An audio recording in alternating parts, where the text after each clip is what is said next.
Bonjour et bienvenue chez le Doc Mayou.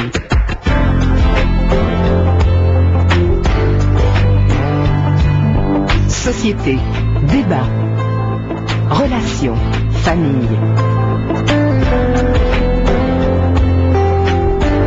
Le Doc Mayou.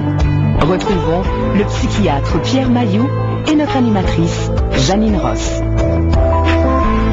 Bonjour tout le monde, bonjour Pierre, bon début de semaine. Madame Janine, bon jeudi. Janine. Ah! Si nous commencions... Quand vous me lancez un Janine de même, vous avez des choses à partager. Ben, Janine, écoute, c'est difficile. L'histoire de l'infirmière qui était poignardée à mort dans un hôpital de l'Ontario, de Windsor. Écoute, c'est un chirurgien. Il rentrait travailler un matin, puis il a poignardé une infirmière sur le lieu de travail, dans l'hôpital. Oui. C'est assez interpellant, ça. Puis ensuite, il est reparti à la course, puis il s'est sauvé. C'était une femme avec qui il y avait eu une relation intime. On ne sait pas trop de quelle nature, mais semble-t-il que ils ont été amants. Alors... Et ça a mal tourné. Ça a mal tourné. L'instinct de possession dont vous parlez souvent? Ben, la liberté, écoute, cette femme-là, question qu'on peut se poser, est-ce que l'infirmière était libre de vivre l'intimité avec ce gars-là ou pas? Ce type-là, lui, croyait qu'à partir du moment où il l'avait fourré comme il faut, qu'elle n'était plus libre, elle était à lui. Oui.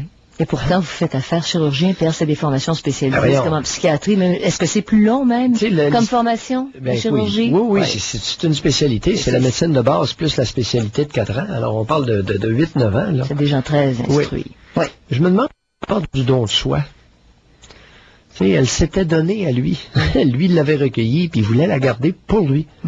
Alors, probablement qu'il a dû sentir qu'il y en a un autre qui voulait copuler l'infirmière aussi, puis il n'a pas aimé ça, puis il a tué l'infirmière. Mais est-ce que c'est un drame comme on qualifie de passionnel? Non. C'est ça qui était dit, est-ce qu'il y avait des commentaires? Non, là, c'est drôle, l'histoire du drame passionnel, ça commence à prendre la barre un peu, parce que c'est pas un drame passionnel, là. Vous appelleriez ça quoi? Drame de possession? Oui. D'hyper-possession? Oui, écoute, ou d'immaturité ou quelque chose. Oui. Et c'est important, chaque fois qu'on en a l'occasion, de répéter qu'il y a au-delà d'1 milliard qui est écoulé dans le contrôle des armes à feu. Et ce médecin-là, il l'a tué avec un couteau dans l'hôpital. Oui. Il n'a pas pris un gun, il n'a même pas pris un gun. Alors, tous les tenants, là, je le répète, tous ceux qui se sont fait aller la gueule pour convaincre Jean Chrétien d'instaurer la loi sur le contrôle des armes à feu, qui est maintenant d'1 milliard de dollars. Cet argent-là aurait pu être dépensé dans d'autres mesures. Par exemple, étudier le phénomène de l'assassinat de femmes au Canada et voir est-ce qu'il n'y aurait pas quelque chose qu'on pourrait faire? Est-ce qu'on ne pourrait pas prendre un tournant culturel dans notre tribu, dans la grande tribu canadienne, pour arrêter de croire qu'à partir du moment où on fourre une femme, elle ne nous appartient pas. Elle s'appartient.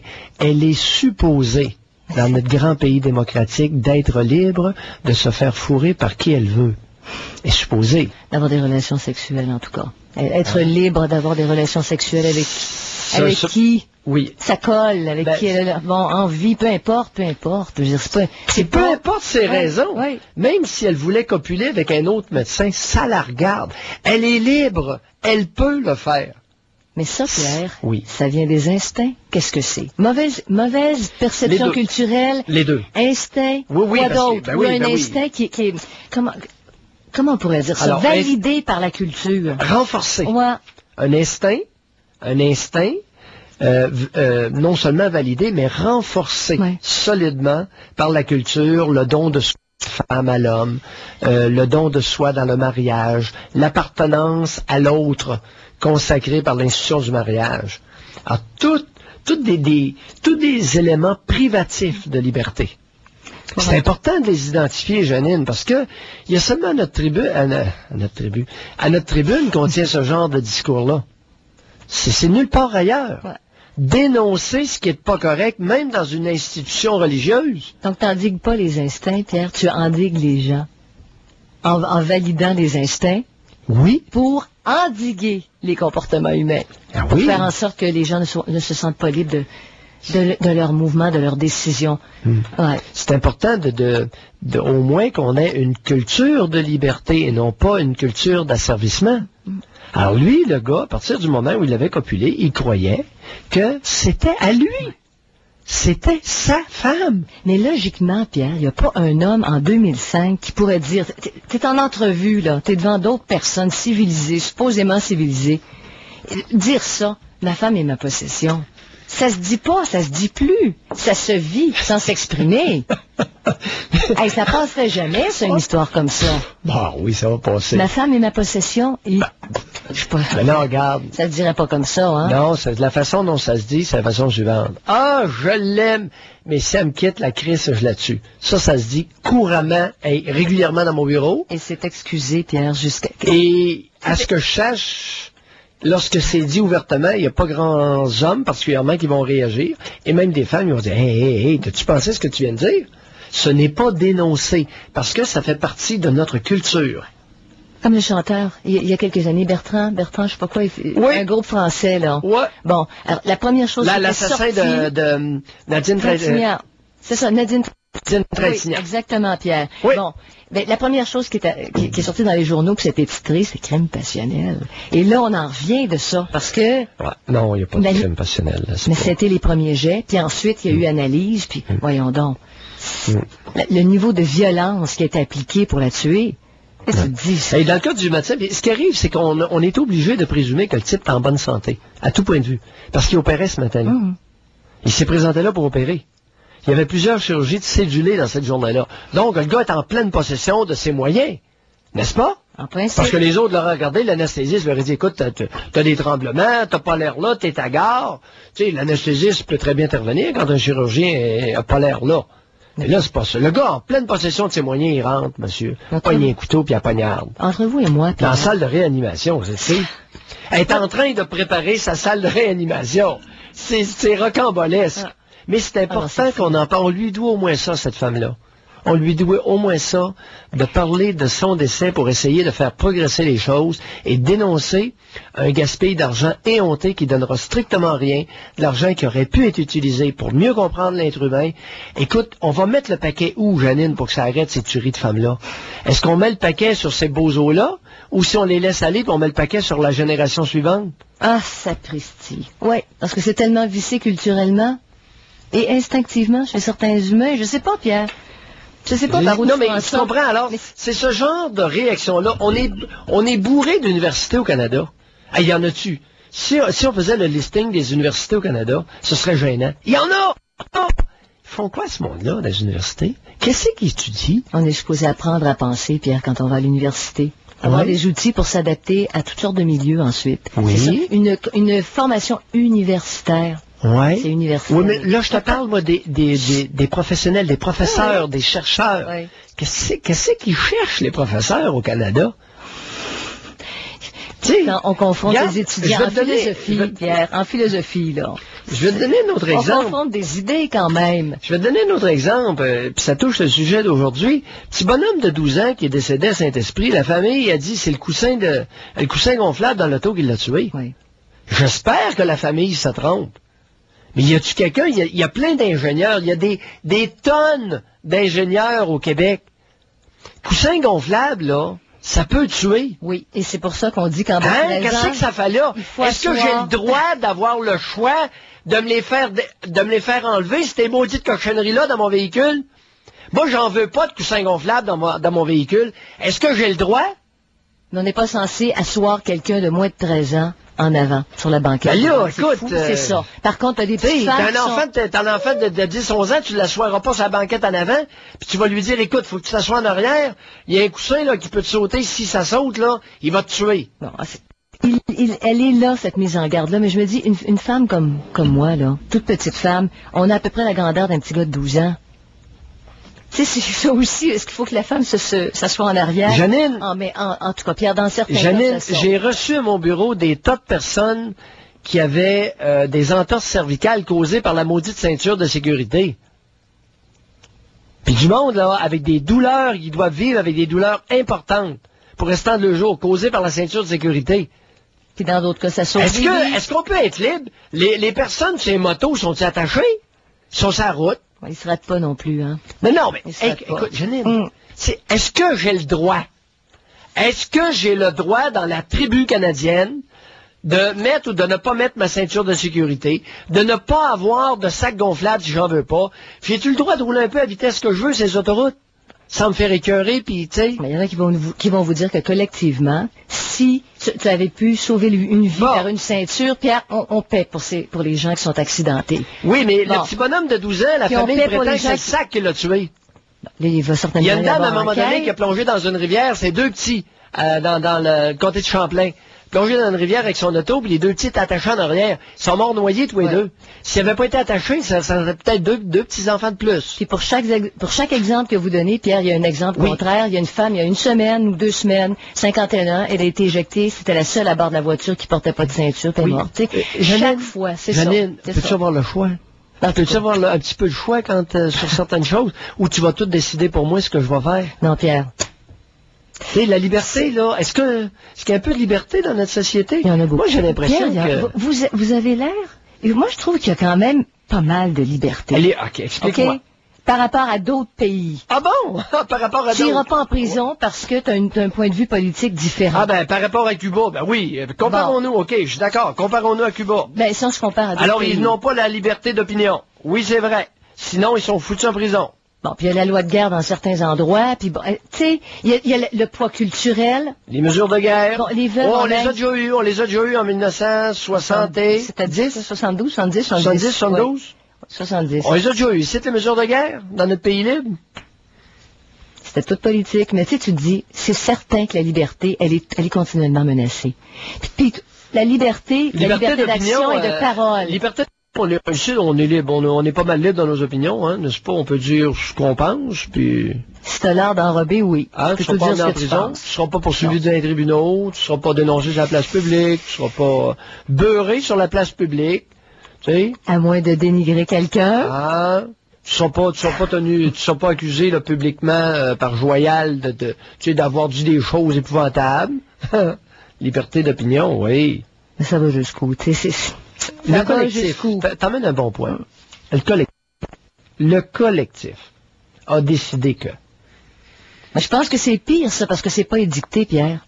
Les libertés qui nous sont enlevées parce que dans certaines circonstances, tu peux pas agir comme tu aurais le goût d'agir. Parce que la coutume impose, parce que la tradition, parce que la culture... Là aussi, il y a des restrictions, puis c'est bien plus subtil. Nos lois sont relativement ouvertes. C'est sûr, Pierre, qu'on peut pas... L'infirmière de Windsor, en Ontario, qui est dans sa salle de réanimation, était-elle libre d'être? Non. Elle a même pas eu la liberté d'action. Elle n'était pas libre d'être parce qu'on lui a enlevé sa vie. D'accord, elle a accepté de fourniquer avec ce médecin-là. OK. Ça.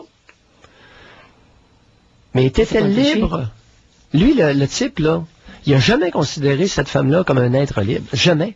Et ça, c'est au Canada, ça. C'est un chirurgien. C'est un homme instruit. Ça se joue entre deux Ils ne l'ont jamais considéré comme un être libre.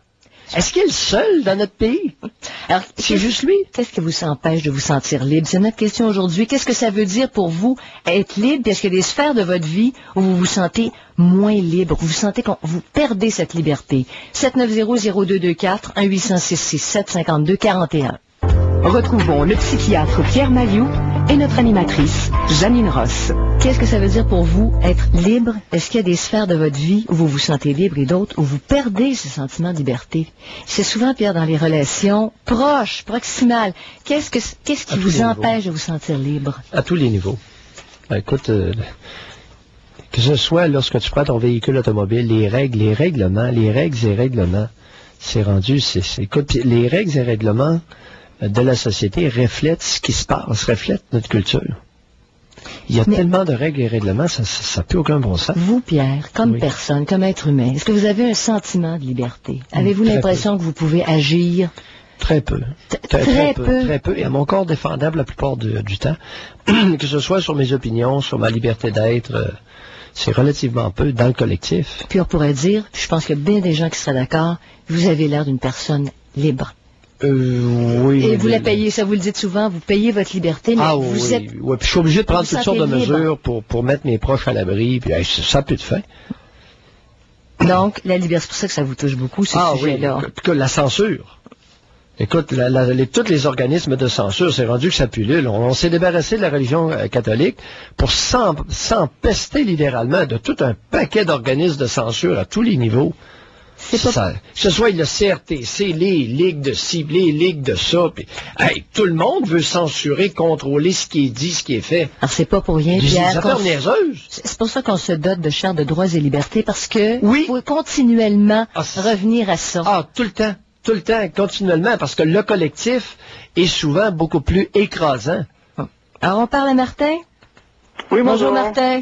Oui, bonjour Martin. Qu'est-ce que ça veut dire pour vous être libre? Qu'est-ce que ça veut dire pour moi? Êtes-vous libre, vous? On a des niveaux, on a des chapitres dans notre vie où est-ce qu'on a une certaine liberté, où est-ce qu'on peut essayer d'avoir plus de liberté. Ce que je veux dire par là, moi je vous dirais que j'ai commencé à me sentir beaucoup plus libre personnellement dans ma vie. C'est à partir du moment que j'ai arrêté d'être un salarié. Oui, bon point. Autrement dit, de travailler dans des entreprises où est-ce qu'il y a une hiérarchie établie. C'est à partir de la journée où je suis devenu travailleur autonome. Et je vous dirais que ce que j'ai remarqué la différence, c'est que parce que, mon opinion là-dessus, c'est lorsqu'on travaille pour quelqu'un d'autre, on n'a pas une liberté d'expression. Il faut suivre des lignes directrices qui viennent au-dessus de nous autres. On n'a pas nécessairement de liberté d'aide dans le sens d'exécuter c'est toujours des travaux qui sont faits en telle heure et telle heure. On n'a pas de flexibilité souvent. Au niveau des choix, c'est très restreint. Oui. Alors, vous faites dicter ce que vous avez à dire ou, du moins, on va facilement vous faire des reproches sur ce que vous dites. Au niveau de la liberté de choix, c'est pas fort. Non. Oui, bien. Au niveau de la liberté d'expression, si vous critiquez trop ou bien vous amenez trop souvent, vous remettez en question ce qui se fait au-dessus de vous, vous donnez un point, vous amenez une personne qui va être considérée comme un mouton noir, qui comprend pas. Très facilement. Et quand on a été élevé plutôt librement, avec des parents qui nous permettaient de parler, puis de discuter, puis t'arrives dans un milieu de travail où c'est comme ça, c'est intolérable. Ça peut dépendre. Moi, je me suis rendu compte, je vais donner un exemple, M. Mailloux, moi j'ai été élevé sur une ferme, on était habitué à travailler dehors, à faire ce qu'on avait à faire. Oui. Dans le sens, on a une charge à faire de travail, le matin, de ça à faire, le soir, que ça soit fait. Comment c'est fait? De la façon que c'est fait, c'est pas grave, il faut que ça soit fait. En entreprise, ça marche pas comme ça. Puis la journée que j'ai commencé à ressentir ce sentiment-là, c'est quand je suis retombé travailleur autonome. Présentement, c'est ce que je suis, un travailleur autonome. Puis l'autre grande caractéristique, c'est que souvent, lorsqu'on est un salarié, on est dépendant d'une personne qui est notre supérieur hiérarchique au-dessus de nous. Tandis qu'en tant que travailleur autonome, je suis dépendant où ma réussite n'est pas dépendante d'une seule personne, c'est un ensemble de clients. Donc, si je suis mal pris avec quelqu'un ou un client, je peux toujours me dire, c'est 1 sur 50 que je vais faire durant mon année. Oui. Et il ne viendra pas trop impacter sur ma capacité de réussite. Tandis que lorsqu'on est un salarié, c'est l'inverse. On est dépendant de l'évaluation de notre supérieur hiérarchique. D'une seule personne. D'une seule personne. Et juste ce point-là, juste ça. Vous n'avez pas imaginé à quel point ça fait de moi que le matin, quand je me lève, là, frustré. J'arrive pas le soir en bon québécois en crise, parce que je me sens bloqué. Puis je me dis, qu'est-ce que je peux faire pour essayer de me sortir de ce merdier-là? Juste ça. Puis je me rends compte souvent que le nerf de ça, c'est quoi, je veux dire, pour avoir de la liberté, il y a deux termes que je me suis rendu compte les 3-4 dernières années. Ça prend une certaine maturité. Pour la maturité de dire, dans mon cas à moi, si à un moment donné j'ai un problème avec un client, d'être capable de dire, j'en ai pour 40 heures avec lui, après ça je vais sortir d'ici. Puis de la confiance en soi. Puis si ça va vraiment mal, mais je suis capable de me permettre de lui dire qu'il exagère. Puis que ça l'impactera pas. Dans ce cas-ci, ça peut impacter un tout petit peu à cet endroit-là. Mais je vais sortir de là, puis je me sentirai pas. Vous parlez souvent du facteur dominant-dominé, hein, M. Mailloux? Oui. On peut pas jouer avec vous, là, dans la condition que vous vous êtes organisé. Non, ça me tente plus. C'est ça. Quel âge avez-vous, Martin? J'ai 38 ans. 38 ans. Et ça fait combien de temps que vous êtes travailleur autonome? Ça va faire 4 ans avec des poussières. 4 ans. Puis, du bien, j'étais dans une belle grosse entreprise qu'on appelle Bombardier. C'est une structure hiérarchique. Oui, très hiérarchisé. Ben très, oui, très hiérarchisé. comme toutes les grandes entreprises. Oui, très stable, qui sont durs à déplacer, qui sont durs à changer, Ouais. puis qu'on oublie ça. C'est pour ça que maintenant, de qu'est-ce que je fais, ça me tente plus. J'ai encore des amis qui travaillent là, puis ils me demandent des fois, tu n'attendrais pas de revenir? Je dis, ils pourraient jamais me payer assez cher. Pour revenir, vous parliez de maturité, Martin, tantôt. Oui. La maturité aussi au niveau du travail, la maturité personnelle, qui fait qu'à 34 ans, vous avez dit, je suis assez costaud, je suis assez fort, j'en sais assez pour partir. Est-ce que c'était ça un peu le raisonnement en arrière? Non, mais c'est surtout, dans ce cas-ci, c'est parce qu'en 2001, Bombardier a fait beaucoup de mises à pied après le 11 septembre, et j'avais passé dans le tordeur des mises à pied, donc j'ai été mis face au mur. Ah. L'auriez-vous fait autrement? Ça s'en venait. Tranquillement, je me donnais... À ce moment-là, j'avais 34 ans, puis je m'étais dit, si je reste ici, à 40 ans, j'avais targeté mes choses pour changer des choses, mais ça prenait un certain nombre d'années pour sortir de là. Puis je me disais, il est arrivé quelque chose à un moment donné qui a fait, non, je ne resterai pas ma vie ici, puis je ne resterai pas salarié toute ma vie. Je vais vous poser une question qui me chicote. Est-ce que Bombardier est une entreprise stagnante et sclérosée ou dynamique et respectueuse? Je vous dirais beaucoup plus, c'est des grosses structures, hein, puis la plupart des grosses structures sont stagnantes et sclérosées. Du moment que vous mettez, d'après moi, à un moment donné, quand les structures, quand le nombre d'employés,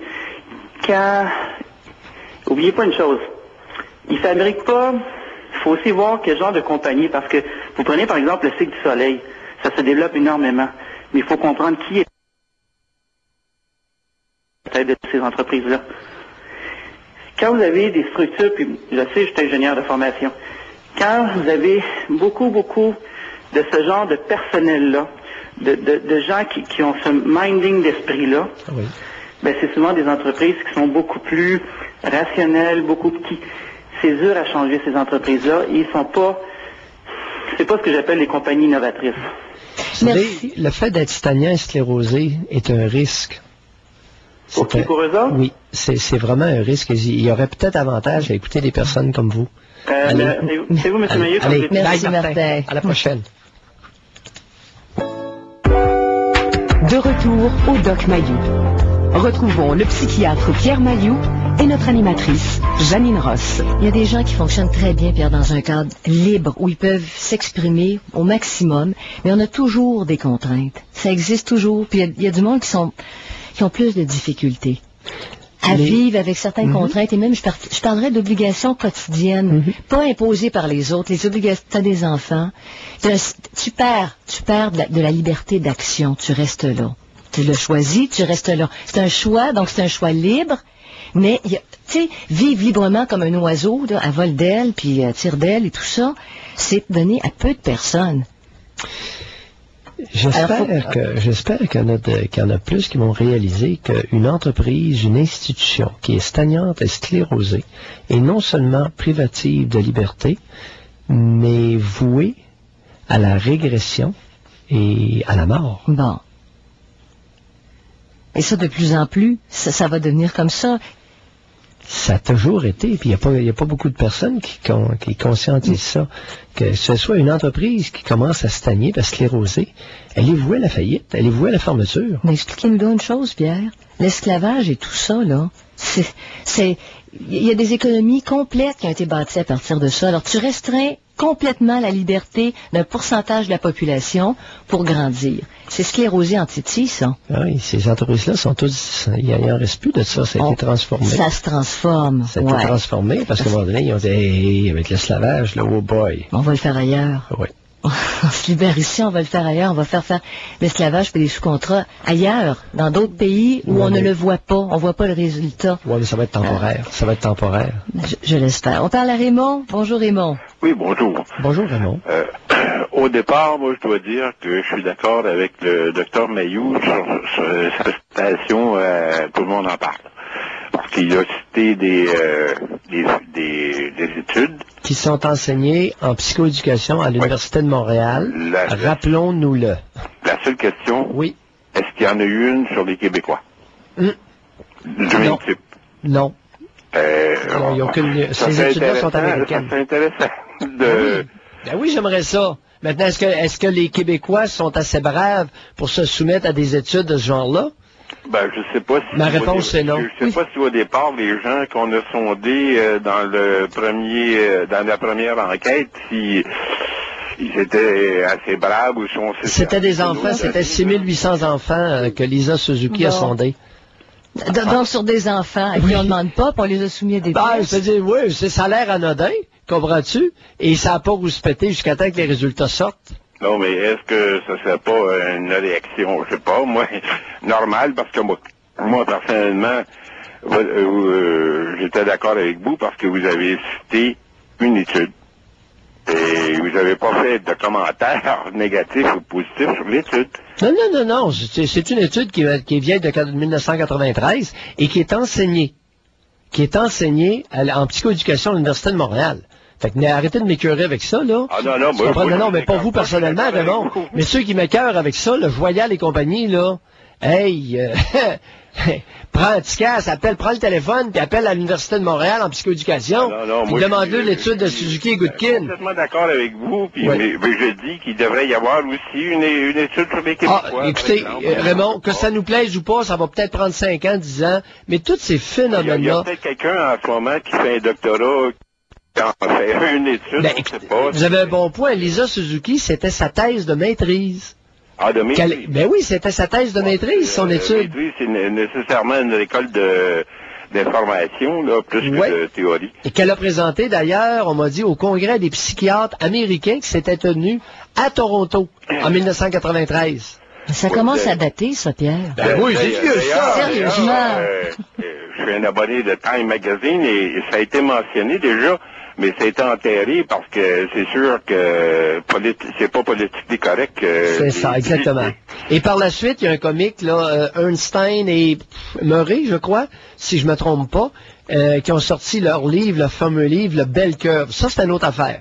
Le Bell Curve, j'embarque pas là-dedans, c'est un livre. Et oui, ça l'a foutu le bordel aux États-Unis. Mais moi, je reviens à l'étude de Suzuki qui est beaucoup plus simple. Qui vous attaquent n'est jamais sorti... Il mentionne des études contraires.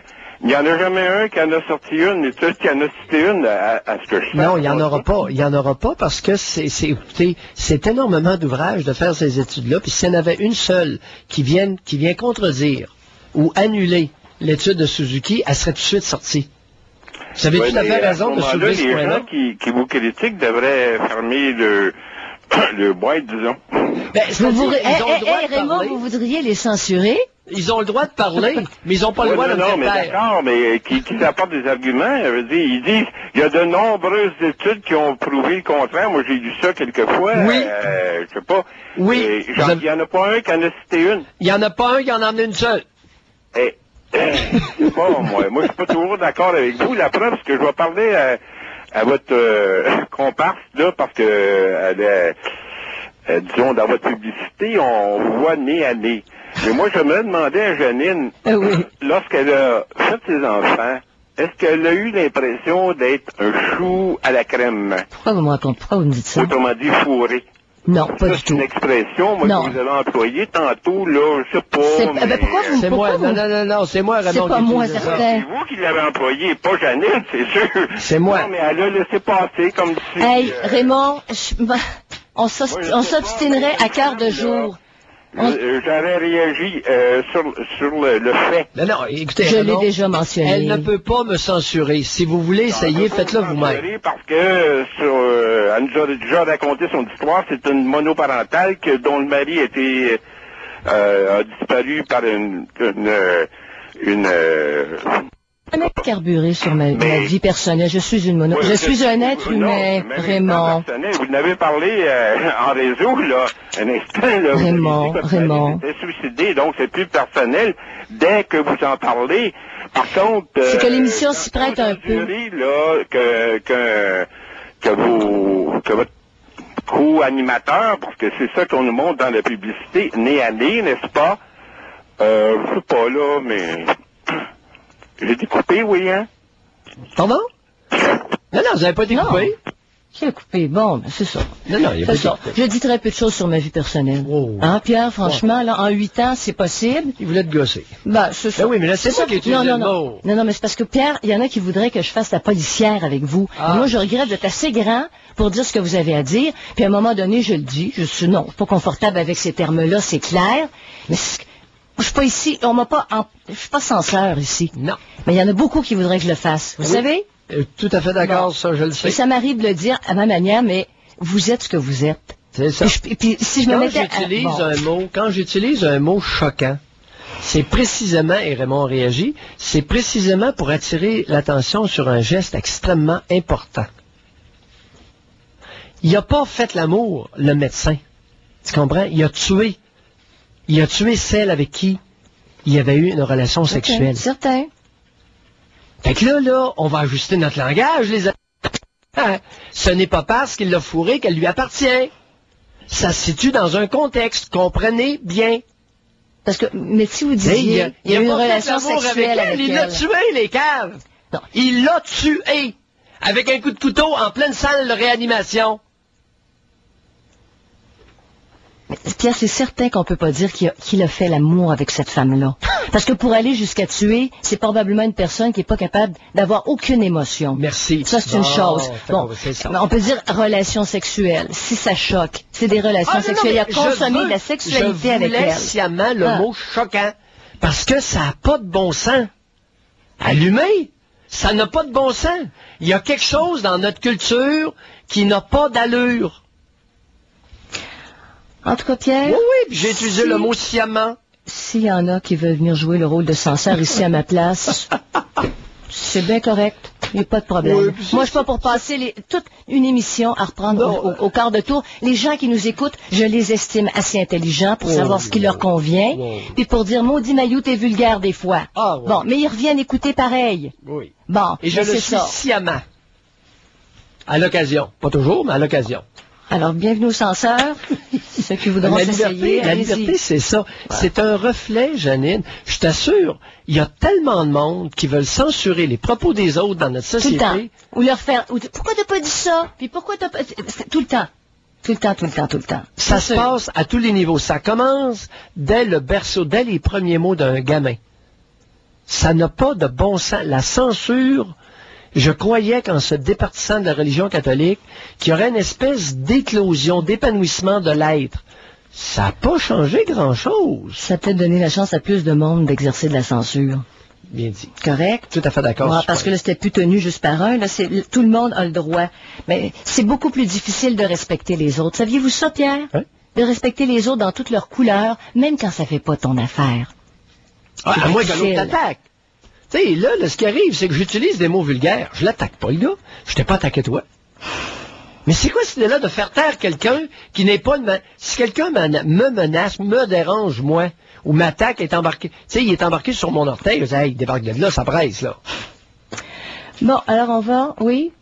Il reste 1 minute 30, on n'a pas le temps d'amorcer un autre appel. En tout cas, pour dire que c'est un bel exercice. Ça illustre bien l'état... l'état dans lequel on se retrouve.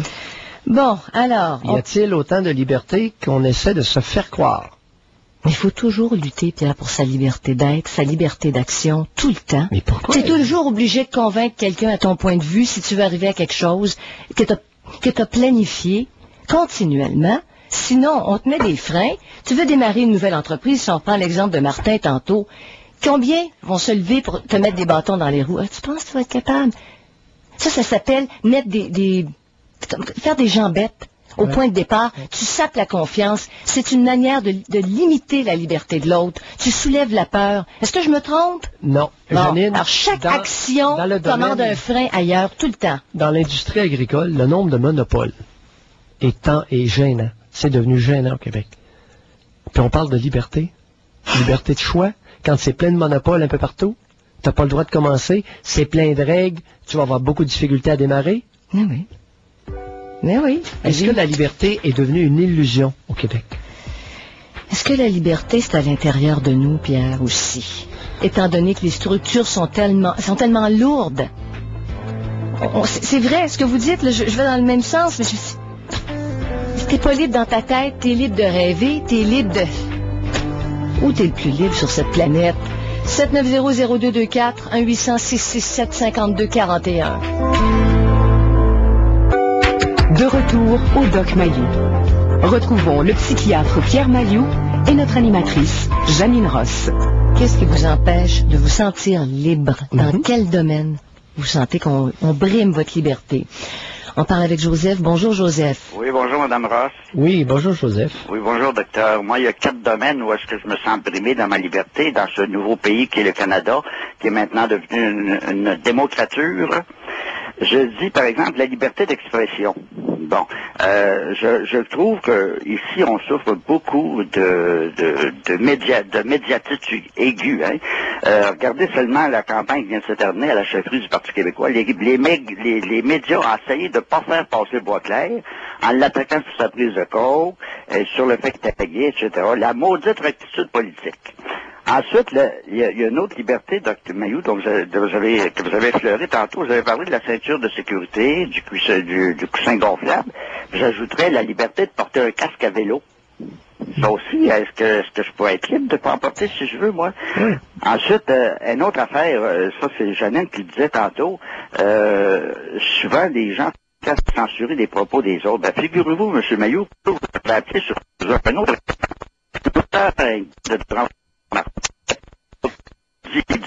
figurez-vous, monsieur, il n'en aura pas, qu'un tel a appelé le Doc Mayou aujourd'hui sur un autre prénom.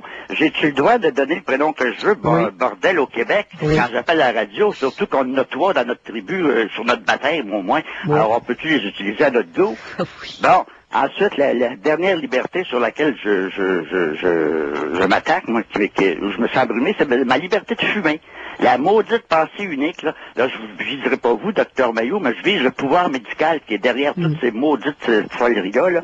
Moi, je trouve que le Canada, malheureusement, est devenu une démocrature, je le maintiens, ce n'est plus le pays libre où est-ce qu'on vivait auparavant. Alors vous, pour ce qui est de la cigarette, vous prétendez que vous avez le droit de fumer si ça vous tente. Exactement. Et vous avez tout à fait raison. Ouais. En autant que vous payez les soins médicaux qui sont rattachés à cette portion-là. Ben c'est ça que j'appelle la pensée unique qui est derrière ça, qui cherche à me brimer dans ma liberté de fumer. Mais non, attendez un peu, là, regardez. Si vous voulez fumer, sachant que ça va occasionner certains problèmes de santé prévisibles, comme de l'emphysème, t'sais, non, mais ça, moi, je crois pas ça. Non, mais ça, c'est un fait, par exemple. Non, mais ça, je ne crois pas. Mais regardez, en autant que vous êtes prêt à payer pour vos frais médicaux supplémentaires, j'ai aucun problème avec que vous exerciez votre liberté jusqu'à attaquer votre santé, ben oui. Ben là, docteur Mayou, je peux pas vous blâmer, vous parlez de votre esprit de clocher, là, comme médecin, là. Mais moi, je n'embarque pas dans ce là. Mon père a fumé jusqu'à 84 ans, puis il en est pas, puis il a fumé toute sa vie. Alors, non. Ah oui, mon père a fumé jusqu'à 81 ans comme une cheminée, puis il est mort d'un cancer de l'intestin, tu sais. Dommage pour lui, c'est qu'il en avait dans votre famille. Alors vous, ce que vous ne croyez, c'est vrai, vous avez raison là-dessus, et vous, ce que vous ne croyez pas, c'est que vous ne croyez pas au discours scientifique. Les bobards, moi j'appelle ça des bobards, alors moi... Quel âge avez-vous, Joseph? C'est curieux, vous posez toujours la question. Non, mais ça m'intéresse, dans quel groupe d'âge? Vous faites penser à Roger Drolet, il pose toujours la question quand on l'appelle. Quel âge avez-vous, monsieur? Non, c'est important, ça. Pourquoi? C'est important. Dépendamment, parce que souvent, les opinions, les tendances vont varier selon les groupes d'âge. Ben, probablement que l'ami de Drolet avait compris ça. Farah, il avait dit de jamais donner son âge. Parce que, justement, il serait jugé. Non, dans quel groupe d'âge? C'est pas pour vous juger, c'est pour... Parce qu'il se dégage, c'est pour les auditeurs, il se dégage des tendances selon les groupes d'âge. Selon que vous avez 25 ans et tenez le discours que vous tenez, ça peut avoir une signification très différente selon que vous avez 70. Ah ben oui, mais je n'ai pas 70, mais je suis dans les sexagénaires. OK, vous avez dans la soixantaine, OK. Joseph, juste avant qu'on se quitte, oui. Une petite question. Vous fumez, vous êtes un gros fumeur, c'est ce qu'on comprend? Non, je suis pas un gros fumeur, je fume un paquet par jour. OK, bon. Si quelqu'un est à côté de vous et dit, je suis pas capable de supporter la cigarette, ça me donne mal au cœur, je suis pas bien, j'ai des problèmes pulmonaires, Qu'est-ce que je fais? Vous iriez fumer dehors, probablement? Ah non, absolument pas, j'ai dû changer de place. C'est l'autre qui changerait de place. C'est ça, exactement. OK. C'est tout. La question. OK. Dépendant qui est arrivé en premier. Ah ben là, un instant, je sais me comporter en public. Je ne fume pas dans les autobus ni dans le métro, là. Okay. Mais, merci Joseph, on a compris. On vient de pas me dire ça chez moi. OK, non. OK, excellent. C'est beau. Merci, Bonjour. Joseph. Donc, qu'est-ce qui vous empêche de vous sentir libre? Puis dans quelle sphère de votre vie? C'est-tu la familiale, au travail, dans les loisirs où on tente le plus de brimer votre liberté?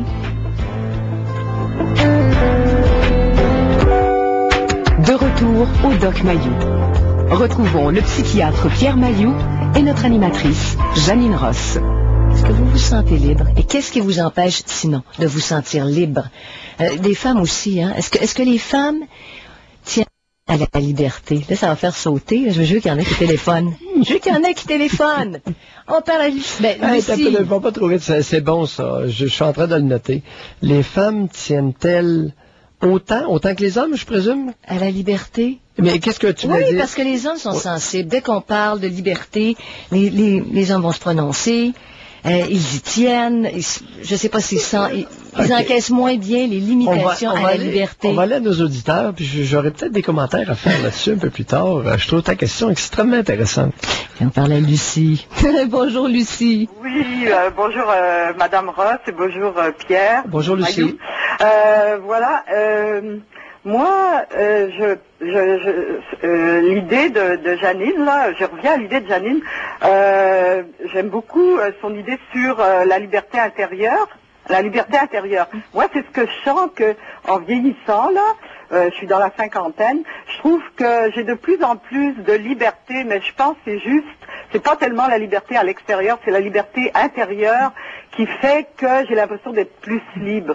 Parce que, disons que ma liberté, là, en vieillissant, on voit que la vie raccourcit. Ben, je veux dire, on a moins d'années devant nous. Puis là, on sent que il faut vraiment qu'on fasse des choses il faut absolument être libre. Je pense que c'est une nécessité absolument d'être libre pour vivre sa vie à soi, pas vivre selon avec des barrières de famille, de travail, de société. Oui. Moi, en tout cas, c'est ce que je ressens. Une urgence oui, qui vous pousse, là. de liberté, Oui. une urgence de liberté. Et je pense que c'est vraiment intérieur, parce qu'à l'extérieur, rien ne peut changer, mais du moment que nous, on fait ce qu'on veut faire, qu'on le fait pas à cause de la société, à cause du conjoint, à cause des enfants. Il faut arriver à faire vraiment ce que nous, on veut faire. Est-ce que vous avez réussi, vous, à passer par-dessus les barrières de famille, conjoint, enfant, travail et société? Moi, j'ai trouvé ça très difficile. Mais je trouve ça moins... moi, je suis née en France, et je trouve ça moins difficile ici qu'en France de le faire. Ouais. Ben voyons, vous. Ah ben oui, parce que la société française, c'est très... c'est sclérosé un peu, c'est traditionnel, c'est d'après la coutume. Et pourtant, Lucie, liberté, Une chance que ça vienne de fraternité, vous, si. égalité. Oui, La devise, fraternité, égalité et... Liberté. Liberté, voilà. Oui, non. Oui, mais c'est pas ce que j'ai ressenti, parce que moi, je suis venue dans la vingtaine ici, et puis vraiment, j'ai senti beaucoup un vent de liberté, peut-être parce que je partais du pays, là, et peut-être éloignée de la famille, quoique ma famille me laissait très libre, là, j'avais pas de... Mais c'était beaucoup la société que je trouvais. La société, c'est parce que, t'entrais, mettons, tu prends un travail, faut que tu restes dans le même travail, faut que tu sais, je veux dire, tu peux pas comme, tu sais, t'entres dans un travail, puis là, toute ta vie, il faut que tu sois dans ce travail-là, comme, t'as pas beaucoup de choix de mouvement. T'as pas beaucoup de choix de mouvement, puis justement, les sociétés ou les industries, c'est très, très, en tout cas, quand j'y étais, moi, à moins que ça ait changé beaucoup, c'est très sclérosé, puis je pense que c'est pour ça que, quelquefois, il y a des révoltes, ou tu sais, c'est justement à cause, je pense justement, c'est sclérosé, puis c'est très traditionnaliste. Donc, intéressant. Parce que regardez, en 78, c'était en 78 ou je pense, moi j'étais déjà plus en France là. Il y a eu la révolte des étudiants. Là. Mai 68. Mai 68, oui. 68. Oui. Bon, ça faisait un an que j'étais ici. Et ça s'est révolté. Regardez ce qui s'est passé. Là, c'est différent. C'est les immigrants, mais quand même, c'est parce qu'il y a... C'est différent, oui et non. Alors, le seul mot qui varie, c'est immigrant. Jeune, c'était les jeunes en 68. C'est ça. Et ce sont les jeunes en 2005. Et moi, ça m'étonne pas. Moi, étant française, ça m'étonne pas. Je trouve que on se sent beaucoup plus enfermé dans des... Arrêtez donc, la répression et un milieu privatif de liberté suscite ou peut conduire à la révolte. Ouais. C'est intéressant. C'est la société qui a fait de même, mais ici, je trouve que c'est beaucoup plus souple. Ben oui, mais regardez, Cuba vous contredit, Lucie. Pardon? Regardez comme ils ont l'air heureux, ces petits Cubains. Ah. Lorsqu'ils sont tous rassemblés comme un gros troupeau à écouter Fidel Castro, c'est-à-dire? Ouais. Ou Fidel Castran. Oui, bon, ok, moi, Ils ont l'air heureux. Il y a beaucoup de Québécois, pour prendre leurs vacances, s'en vont chez ce peuple heureux. Ouais, oui. Un exemple, écoutez, de pays répressifs où le monde sont heureux. Ah, c'est vrai, non, ça c'est répressif, c'est vrai. Moi, j'ai pas été à Cuba. Ben oui, prenez le nombre de Québécois qui sont allés. Qui est pas allé à Cuba au Québec? Il y a juste Maillot. Moi, j'ai pas été, là. Moi. Bon, je suis le seul. On est deux, Pierre. On est deux. On est On est trois. deux, oui. non, c'est vrai, ça. Mais je suis pas la politique là-bas. C'est sûr que là-bas, c'est bien pire qu'en France, là. J'imagine, là. J'ai pas été, mais ça doit être bien pire. Mais disons que... Non, c'est un peuple heureux. Écoutez, on va prendre nos vacances là. Depuis quand qu'on irait se promener chez des malheureux? Ben non, moi je pense pas que c'est pour les gens, je pense que c'est plus le pays, je veux dire le climat et tout, que les gens vont là, puis la beauté des paysages. Ouais, la beauté du paysage d'un peuple malheureux. Ben non, ça nous rend heureux. C'est un endroit où aller prendre des vacances. Je pense qu'ils s'occupent pas des gens alentours, ils sont là pour le soleil, la mer. Ah bon, les touristes québécois, vous allez nous faire croire que les touristes québécois qui vont à Cuba ne regardent pas le monde qui vivent là. Je sais pas, là. Je veux dire, ils y sont pas longtemps. Puis ça veut dire que lorsqu'on va en vacances, on devient aveugle. Il y en a qui ne deviennent pas, Pierre. Il y en a qui sont allés à Cuba puis qui ont dit « je n'y retournerai pas Ah ben? Parce qu'il y avait la pauvreté. Es-tu sérieux? Ah oui. Ah oui, j'y retournerai pas. C'est tout. Mais il y en a quelques-uns qui ne deviennent pas aveugles en vacances? Je pense que oui. Mais juste, ils sont 3 semaines peut-être, puis ils reviennent, là. Je veux dire, ils vivent pas là-bas, là. Mais oui, mais c'est un pays où tout le monde est éduqué. C'est un des taux d'analphabétisme le plus beau au monde. Il y a un tas de médecins, ils exportent des médecins, imaginez. Un peuple qui exporte des médecins. Oui, mais en tout cas, moi, je connais pas Cuba. Je peux pas parler de Cuba. Moi, j'ai vécu 20 ans en France depuis ma naissance jusqu'à ma majorité. Puis là, c'est vraiment comme, je veux dire, ce que j'ai eu, c'est ce que j'ai ressenti. Mais Lucie, pour revenir à votre propos, vous semblez insinuer que famille, conjoint, enfant, société et travail pourraient être privatifs de liberté. Vous avez utilisé le mot barrière. Oui, ça peut. Ben, je veux dire, si on ne sait pas ce qu'on veut, c'est ça. Tu sais, les gens, souvent, ils vont suivre une ligne sans vraiment savoir ce qu'ils veulent. À ce moment-là, c'est sûr que ils vont, je veux dire, faut vraiment savoir ce que tu veux pour être libre. Oui, ça c'est un point majeur. C'est ça. Majeur, sinon... Comment on fait pour savoir, pour arriver au point où on sait ce qu'on veut? Il faut se connaître. Comment on fait pour se connaître? Ben, faut s'écouter. Faut s'écouter. Ben oui, mais un enfant, tu dis à l'enfant, écoute-toi? Ben, oui. Ben, je veux dire, un enfant, c'est écoute-toi, je veux dire, écoute tes impressions, tes feelings, Ah oui? Ben, vous avez dit ça à vos enfants, vous? Ben ouais. Ben, oui. Oh, ben oui, c'est important, tu sais, d'écouter son feeling et pour avoir la liberté de faire ce qu'on veut. Comment l'enfant apprend-il à s'écouter? Pardon? Comment l'enfant apprend-il à s'écouter? Comment il apprend mais en exprimant ce qu'il ressent. Oui, en étant écouté, en l'exprimant. C'est ça. Et en étant.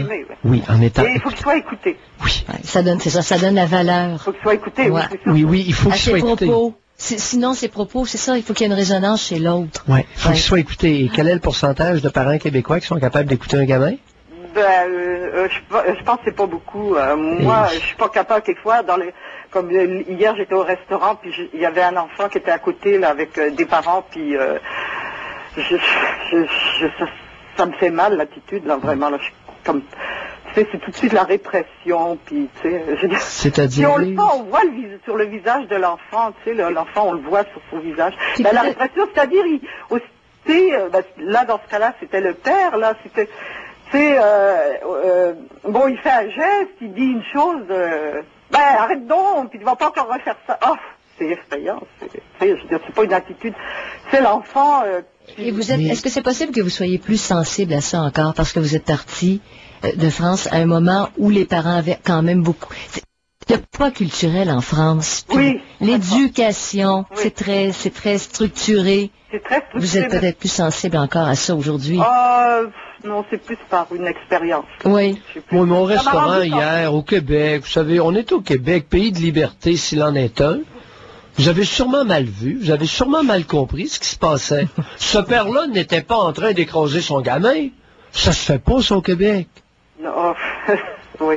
Ben, en tout cas, moi, j'ai ressenti ça. Lucie, j'ai une statistique qui vient de tomber. L'Institut de la statistique du Québec dévoile toute une série de points sur la violence faite aux enfants. Ouais. Entre autres, au moins 43% des enfants ont été l'objet de violences physiques mineures, genre tape à main nue sur différentes parties du corps. Ah oui, 43%. Ouais, 43%, c'est presque 1 sur 2 qui a été tapé. Ça tape au Québec. Ah oui, ah oui. Et là, l'étude nous dit, hey, le monde, ils sont incroyables, hein? Fait étonnant, les pères et les mères qui répondent dans une proportion de 8 sur 10 à être trop mous envers leur enfant. Ils le fessent, puis ils disent qu'ils sont trop mous. Oh non, non, non, non, non. Oh non, moi... C'est 1 sur 2 est tapé, puis 80% des parents disent, écoute, on est bien trop mous, nous autres, avec le gamin. Non, c'est parce qu'ils comprennent pas ce que c'est être mou ou être... c'est... Enfin, ils sont peut-être mous, mais en même temps, ils n'ont pas l'attitude... Écoutez, Lucie, vous avez été témoin hier au restaurant, là. Dans l'étude, cette même étude-là qui vient juste de m'être remise, 52% des mères disent avoir maltraité à au moins 3 reprises leur enfant sur le plan psychologique. Ah oui. Tu as 2 effets. T'en fais fermer un pour longtemps, un des enfants, ou bien tu as des enfants qui sont révoltés. 52% des mères disent avoir maltraité à au moins 3 reprises leur enfant sur le plan psychologique. Ah oui, oh oui. Alors, Lucie, merci beaucoup. Ouais, la de liberté, votre appel. peuple de liberté, peuple de liberté. De retour au Doc Mayou. Retrouvons le psychiatre Pierre Mayou et notre animatrice Janine Ross. Alors, qu'est-ce qui vous empêche de vous sentir libre? Dans certains domaines, peut-être que vous vous sentez libre dans votre tête. La liberté à l'intérieur de vous, oui. Mais dans les faits, y a-t-il des places où vous sentez qu'on veut restreindre votre liberté? Bel exemple, de vous battre. bel exemple de restriction de liberté importante, majeure et catastrophique. Nathalie Simard. Il y a quelqu'un qui s'est emparé d'elle avec la complicité de tout l'entourage. On l'a privé de toute liberté d'être et de liberté de choix. Je pense qu'on en convient, on est d'accord jusque-là, Janine? C'est horrible, Pierre, c'est horrible. Puis le livre de Michel Vastel va encore plus loin. Il lui a appris des choses, vous avez entendu hier? Non. Ben, elle a été mise sous curatelle. Elle a perdu, ça se chiffre par millions, ce qu'il a dit. Ils l'ont privé financièrement, ils l'ont exploité. En tout cas, c'est une affaire horrible. C'est à tous les points de vue, non seulement son corps, son esprit, il y avait une son curatelle argent. privée, ouais, son argent, ouais. Oui. Corps, esprit, Oui. argent, ouais. Oui. Alors, bel exemple d'absence de liberté, ben, c'est ça que ça donne. Ça donne une personne qui est extrêmement malheureuse, ça change le devenir. Ah, c'est pour ça qu'on en parle cet après-midi. La liberté de choix, d'opinion et d'être, ce n'est pas facultatif. Puis si on dit, Pierre, je prends toute ta vie en main et je m'en occupe, tu vas voir, je vais faire de toi une vedette. Ouais. Ça peut se payer cher, ça. Arrête donc, ouais. C'est drôle, il n'y a personne qui veut me prendre en main, moi. Il n'y a personne qui veut faire de moi une vedette. On parle à Normand. Bonjour, Normand. Oui, bonjour madame. Bonjour docteur. Et quel est votre prénom? Norma. Ah, j'avais compris Normand. Non. Norma. Norma. Oui, madame. Alors, moi, pour la liberté, je trouve que moi, je suis une femme et je veux être très libre et je me sens relativement libre. Sauf qu'au travail, je pense que selon l'échelon de la vie où elle nous mène, plus je pense on s'élève, moins les gens veulent nous entendre. Et souvent, ils préféreraient qu'on soit muet. Et veulent même, on sent parfois... Attendez un peu, pour être sûr de bien... Il faut garder nos auditeurs, là. Qu'est-ce que vous venez de dire? Plus on s'élève, moins on voudrait nous entendre? Oui. J'ai bien entendu? Oui, parce que si on fait face, je vais vous dire franchement, si on fait face à certains conseils d'administration, oui. Moi, ça me arrivé quelquefois d'être la seule femme parmi une quinzaine d'hommes, si vous oui, voulez. Oui. Bon, OK. De parce que mon travail que je faisais à cette époque-là. Et puis, souvent, avant de m'asseoir, on m'avait averti, vous avez que 5 minutes pour vous prononcer. Oui. OK? Oui. Est-ce qu'on avait fait la même mise en garde aux compagnons masculins? Non, mais je leur ai dit... Un petit traitement de faveur, Normand? Savez-vous qu'est-ce que je leur ai répondu? J'ai dit, je m'excuse, mais si vous n'êtes pas capable de m'écouter pour une quinzaine de minutes, je vais me retirer. Parce que j'en avais long à dire. Et puis, vous savez, quand on peut diriger des commerces qui peuvent avoir une centaine d'employés, oui. Ou peu importe le nombre, oui. Lorsqu'on dirige des employés, et qu'on sent sur place les employés malheureux, souvent face au conseil d'administration, on a d'autres choses à dire qu'à parler des signes de pièces. Mais ce que les gens veulent entendre, ils veulent entendre parler, est-ce que vous avez fait des profits, où êtes-vous rendu? Mais le jour où tu veux leur parler des ressources humaines de l'endroit, oui. Je trouve que c'est très pauvre. Puis présentement, moi je peux vous dire que je travaille encore, puis ce que je reproche présentement à l'entreprise où je suis, c'est la faiblesse des ressources humaines. Parce que lorsque tu veux parler à tes patrons, écoutez-moi là, dans le moment, on peut même pas atteindre nos patrons par téléphone. Parce que faut passer par le gérant, mais on peut pas leur parler, ils sont trop hauts. Comprenez-vous? Oui. Là, dans le moment, je suis plus en direction, je suis plus rien là-dedans. Mais on dirait qu'on veut nous étouffer. Ils aimeraient mieux nous étouffer parce qu'on les énerve, parce qu'ils ont peur qu'on dise quelque chose qu'ils ne veulent pas entendre. Et puis, moi, je vais vous dire franchement, oui, mais êtes-vous sûr que vous parlez pas de Cuba, après-midi, vous, là? Ben, moi, monsieur Mayou... Vous êtes dans QA ou dans Cuba, là? Je vais vous dire franchement, monsieur Mayou, moi, là, je viens peut-être d'un pays que vous connaissez bien, pour pas parler d'un endroit, là. Moi, je suis Saguenayenne. Oui. OK, dans mon cœur, puis Saguenay-Lac-Saint-Jean, ma parenté toute là. Oui. Mais je vais vous dire quelque chose. Moi, là, il y a des cercles, là, qui ne m'invitent même parce qu'ils ont peur. On me dit en plein visage, j'ose plus te raconter telle chose parce que toi, tu émets ton opinion puis tu me fais peur. Ouh. Ça fait peur. Alors, les gens, ils aiment ça nous entendre, nous voir quand on apporte peut-être un petit quelque chose, un petit présent parce que tu sais vivre, parce qu'en tout cas, j'étais très forte en étiquette, peu importe, mais on les énerve parce qu'ils ont peur qu'on dise en plein visage qu'ils veulent pas entendre. C'est surtout la peur de la vérité, moi, je crois. Dans quel contexte? Là, vous parlez plus d'un contexte de travail, là, Normand. Ben, moi, je parle d'un contexte de travail, puis un contexte de vie aussi, parce que le monde, ils veulent pas faire face à la vérité. La preuve, quand vous avez parlé à Guilla, écoutez, vous les avez vus sursauter. Moi, je vais vous dire franchement, là, j'ai vu, en tout cas, trois invités qui étaient avec vous, et je les ai vus sursauter, puis j'ai vu des mâchoires qui sautaient. J'ai trouvé ça répugnant. Que vous parliez d'une étude, et puis qu'on vous empêche, puis que, en tout cas, vous savez, s'il y en a un qui le vit, c'est bien vous, mais qu'on aille si profondément pour essayer d'écraser quelqu'un. Parce que moi, je suis un enfant de l'amour, puis à mon âge, dans la soixantaine, dans ce temps-là, il n'avait pas gros. Puis je vais vous dire que sur le trottoir, là, sur un trottoir au Saguenay-Lac-Saint-Jean, lorsque j'arrivais à quelque demandez-vous pas qui on surveillait. On me surveillait, on surveillait pour voir comment je serais habillée et comment je réagirais. Mais j'ai jamais été une femme très facile, puis je le suis pas encore. Mais je trouve que le travail, puis les patrons, il y en aurait beaucoup à apprendre. Puis quand ils sont pas capables d'être patrons dans un domaine, quel que soit le domaine, ils sont pas capables d'écouter leurs employés. Je me demande pourquoi ils se tassent pas, puis ils donnent pas de la place à quelqu'un qui est capable d'écouter. Bon point, parce qu'un bon patron devrait être capable d'écouter. Oui. Parce que tout ce qui compte, on se dévoue corps et âme. Personne nous motive. Les gens, pour te démotiver, par exemple, ils vont te le dire. Ouais, c'est beau, mais... Normand, il me vient une question à l'esprit. Est-ce qu'on serait plus près de l'esclavage qu'on ose le croire? Oui, monsieur. Parce que vous, c'est un peu ça. Vous faites allusion à ça, là.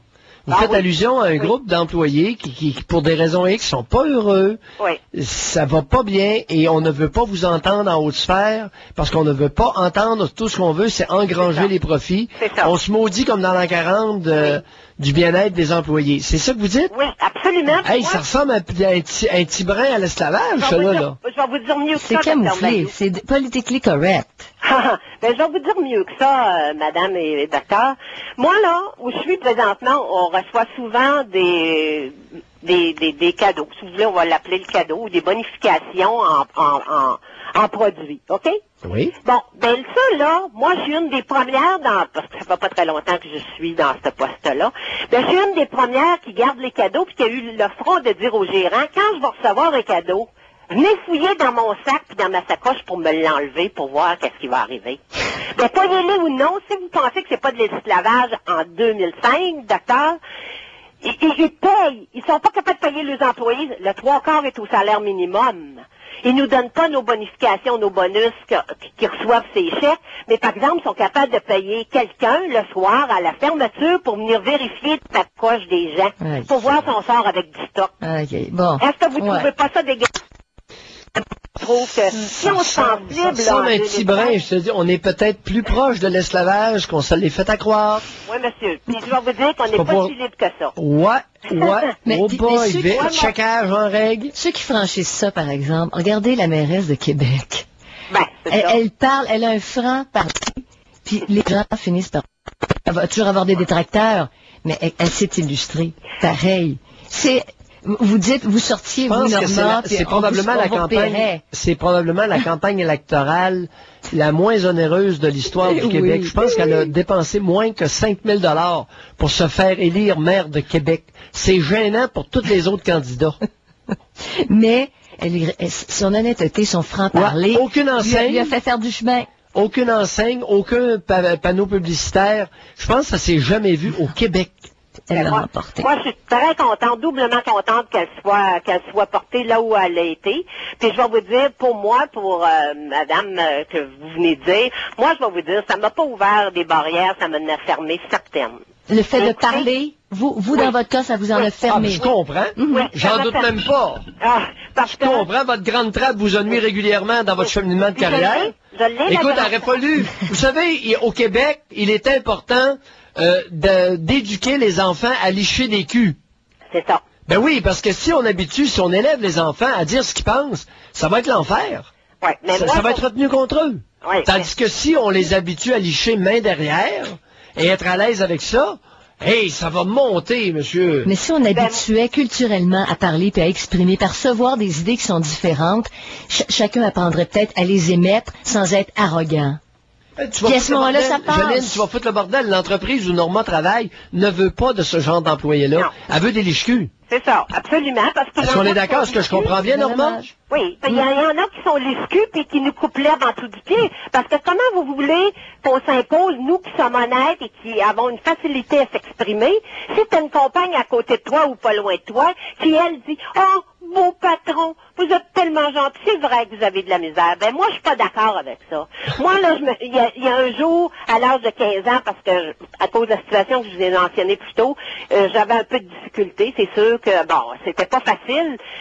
Mais moi, vous dire, il y a quelqu'un que j'ai rencontré, ça a donné que c'était un père. Dans ce temps-là, on allait au grand séminaire à Chicoutimi faire des retraites, en tout cas, peu importe. Puis il me dit, ma fille, va-t'en sur le trottoir, puis marche la tête haute. Au moins, il y a une chose. T'as une femme qui t'aime, puis un homme qui t'aime, va-t'en la tête haute, puis fonce dans la vie. Parce qu'autrement, les gens vont t'avoir, ils vont t'écraser. Mais Normand, comment se fait-il que ce soit un homme qui vous a donné ce conseil-là et non pas une femme? Ben, des femmes qui donnent des conseils, à part de te jalouser, est-ce qu'il y en a beaucoup? Il doit en avoir, Normand. Il doit en avoir. Ben, il y en a quelques-unes. Allez, oui, il y en a quelques-unes. Il y en a quelques-unes. Il y a Mme André Boucher à Québec, il y en a une. Hey, la jalousie existe. Si vous rentrez dans une banque, ben moi, je vais vous dire que je suis pas toujours à l'aise de rentrer dans certains milieux si je fais affaire avec un directeur qui est femme ou avoir été femme, là. Ah, ben moi, tu sais, quand j'ai commencé, je veux dire, à monter un petit peu, bon, ben là, il y avait peur que je rentre avec ma gang. Ben moi, mon nom, il est fait, puis il paraît que je suis sévère. Ben, je suis pas sévère, c'est parce que je suis stricte, puis j'aime la vérité, puis j'aime que les gens aillent droit. Mais ça n'a pas empêché qu'un gros commerce où j'ai été pendant juste peut-être même pas un an, que je congédie plus de gens dans cette courte période-là que je l'ai fait dans toutes les 25 autres années de ma carrière. Pourquoi? Parce que les gens avaient joué à l'autruche et s'étaient rentrés la tête dans le sable. Ouais. OK? Puis quand le conseil d'administration, je leur ai dit ça faisait pas leur affaire. Hein? Les avocats à table, il y avait des hommes d'affaires très bien cotés. Allez, Norma, continuez. Non, je sais pas. Ça en prend quelques-unes. De liberté, les gens vont l'obtenir en début de relation avec quelqu'un. C'est drôle, hein? Et ça se perd ensuite.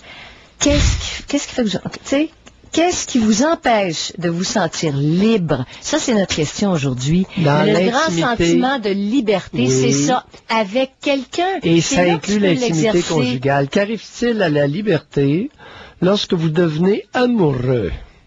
Elle prend la barre, la liberté, dans la plupart des cas, n'est-ce pas? Mais c'est voulu. Pierre, d'une certaine façon, tu acceptes de vivre ça. Personne, c'est stimulant. Tu as un sentiment de grande ouverture de la part de l'autre. Tu as l'impression de pouvoir tout dire. Pourquoi est-ce que ça change comme ça par la suite? Il y a bien des livres qui essayent d'expliquer ça, là. Appropriation oblige. Ouais. Mais c'est un sentiment qui est vécu par de nombreuses personnes d'extrême liberté, dans les pensées, dans les actions, en début de relation amoureuse. On parle à Michel. Bonjour, Michel. Oui, bonjour, Madame Rose, Doug Mayou. Bonjour, Michel. Bonjour. Bon, moi, je suis bien d'accord avec vous, Monsieur Mayou, je trouve que dans toute notre société aujourd'hui, on est brimé dans notre liberté sur à peu près tous les points. Où ça vous fait le plus souffrir, Michel? Sur bien des points, mais entre autres, exemple, comme vous avez parlé au début de l'émission, on peut pas rouler à la vitesse qu'on veut sur les autoroutes. C'est rien. Sur l'autoroute, sur les autoroutes du Québec, à l'heure actuelle, on roule au même 100 km à l'heure qu'on roulait sur des routes de rang secondaire il y a 40 ans. Mais ça, savez-vous pourquoi? Ça, c'est parce que la société est rendue une société de moumoune.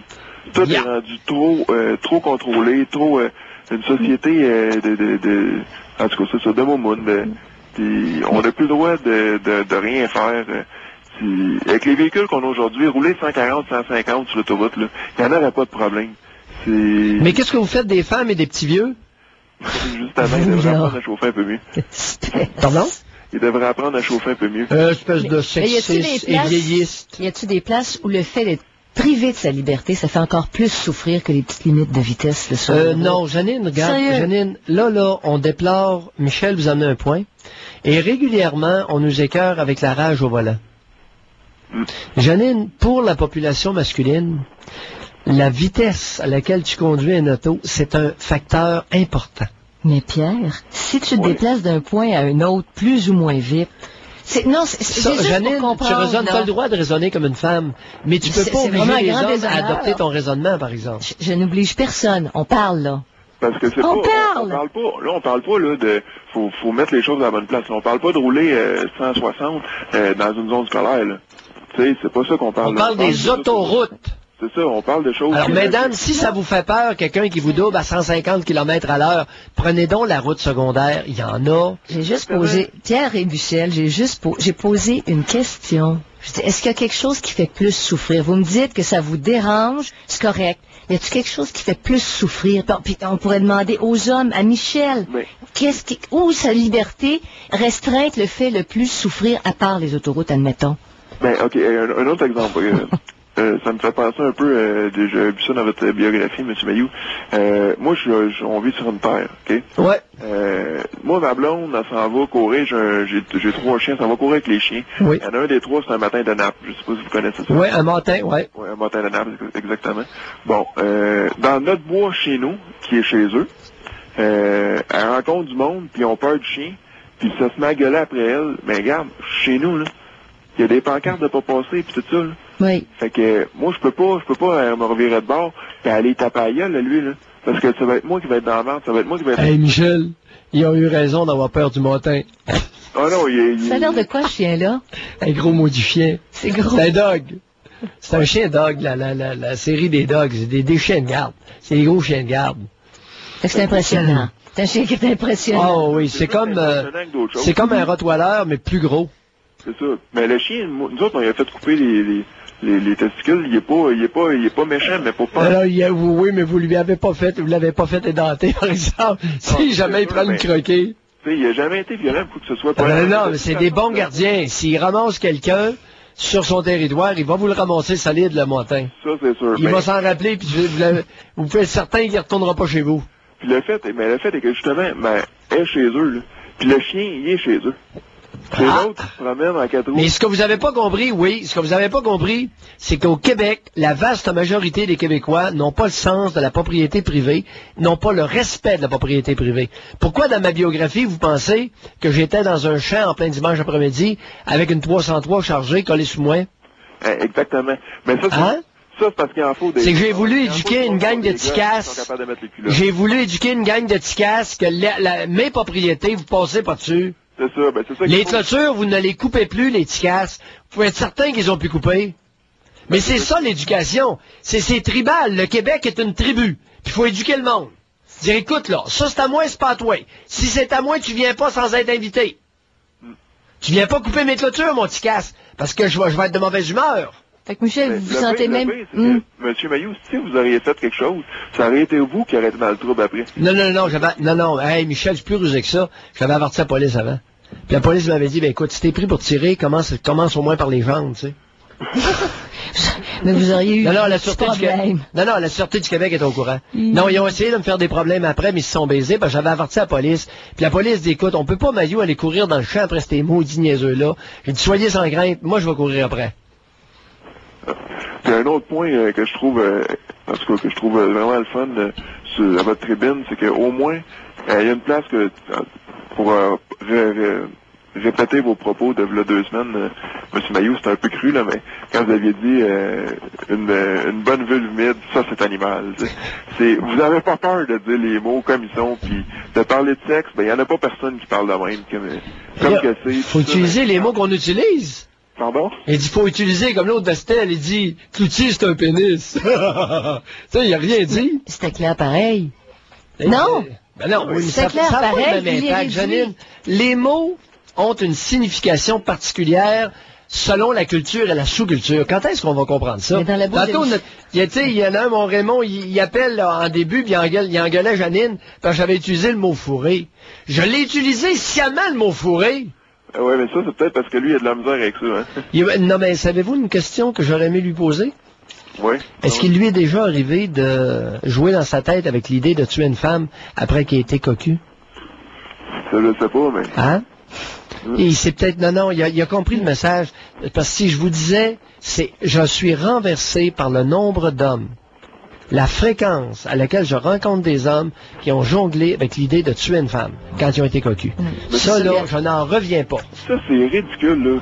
Tu sais, si ta femme est cocue, premièrement, c'est parce que il y a bien des chances que c'est parce que t'as la baisse mal, parce qu'elle est mal fourrée. Ou bien il y a d'autres choses. Ou pour d'autres raisons. Pour d'autres raisons, c'est ça. Merci, Michel. Bye, Michel. Le retour au Doc Mailloux. Retrouvons le psychiatre Pierre Mailloux et notre animatrice Janine Ross. Qu'est-ce qui vous empêche de vous sentir libre aujourd'hui? Puis dans quelle sphère c'est le plus souffrant?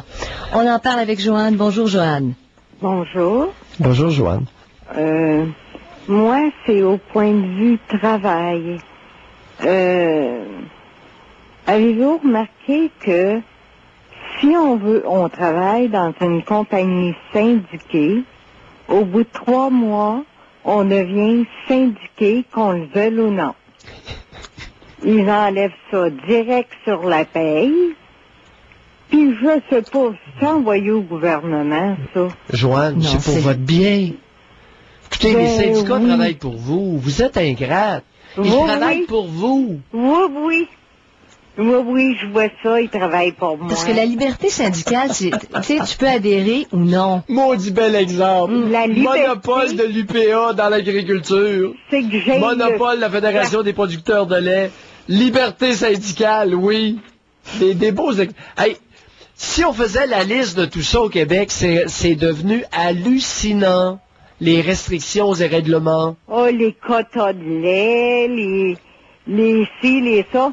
Mais au syndicat, là, si vous saviez combien que mon chum a refusé d'emploi parce qu'elle allait devenir syndiquée au bout de 3 mois, t'as pas le choix, là.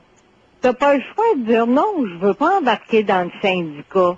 Mais ça là, on devrait avoir le choix, parce que quand on parle de liberté syndicale, on devrait avoir le choix. Oui. Non, je suis pas d'accord avec vous autres. C'est comme la ceinture de sécurité. C'est pour tout le monde. Obligatoire. La ceinture, puis les coussins gonflables, puis les limites de vitesse. Et puis c'est rien, il y a des ingrats qui prétendent que le gamin à Saint-Esprit, la famille de ce petit garçon-là de 12 ans, prétendent que le petit gars, il a été tué par le coussin gonflable. Ça prend-tu des ingrats? Hey, un État qui a légiféré sur les coussins, ça en prend partout. Mais pour revenir là, il va en avoir dans le côté, vous allez être sûr que si vous avez un accident, là, vous allez être tué pour vrai, hein? Oh, là, c'est non, rendu qu'ils vont mettre des coussins gonflables tout le tour de l'auto. J'ai la chance d'avoir un chum qui n'aime pas les coussins gonflables et puis qui va tous les enlever si on achète une nouvelle voiture.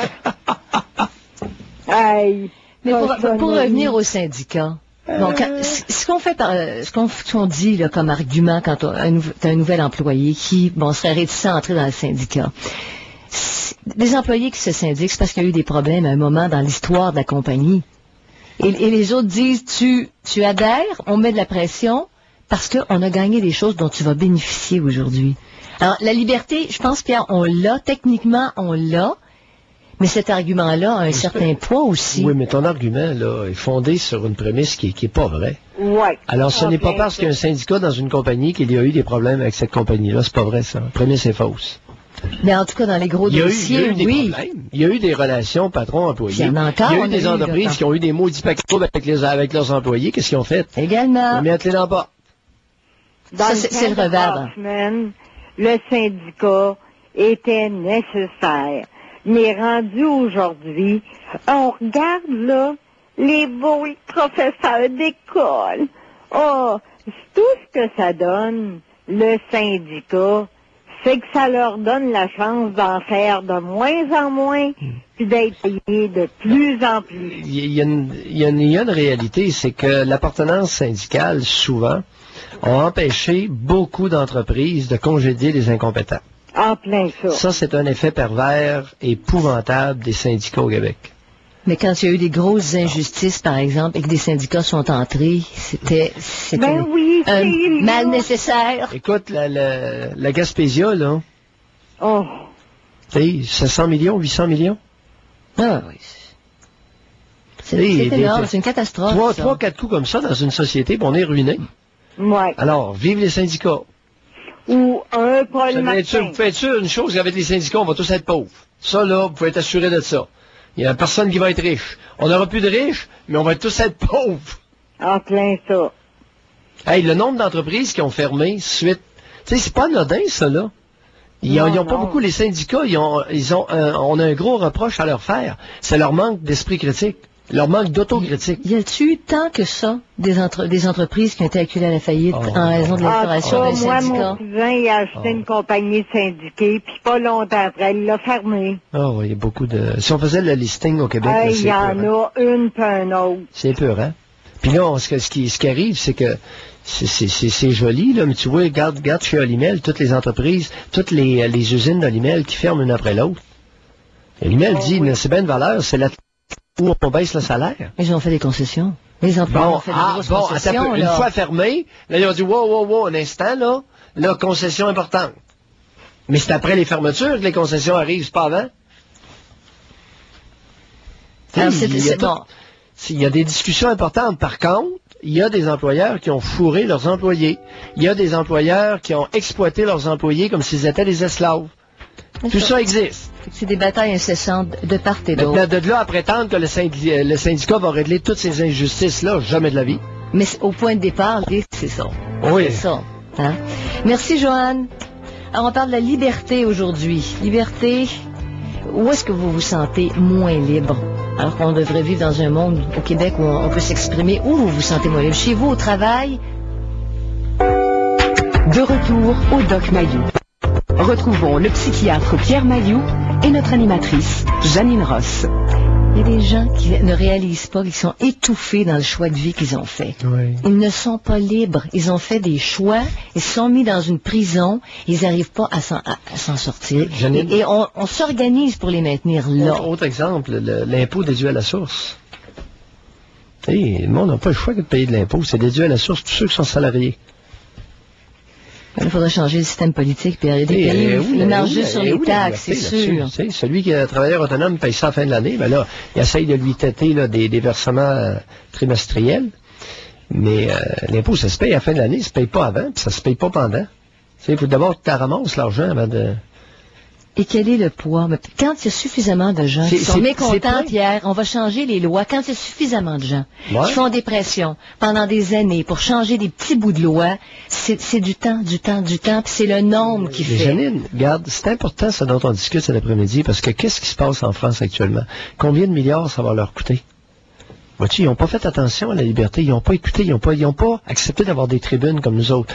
Ils n'ont pas laissé parler une partie de la population. Regarde avec quoi qui se ramasse. Des émeutes, ça brûle en cibole. As-tu pensé, tout le coup, combien ça va coûter, toute cette histoire d'émeute-là? C'est certain. Ça aurait coûté moins cher de laisser, tu sais, Mayou puis Janine, des semblables, là, des Mayou puis des Janine, laisser jaser le monde un peu partout en France. Et ça aurait coûté pas mal moins cher. Et pourtant, on a l'impression que ça parle beaucoup. En France, on argumente beaucoup. Oui, non,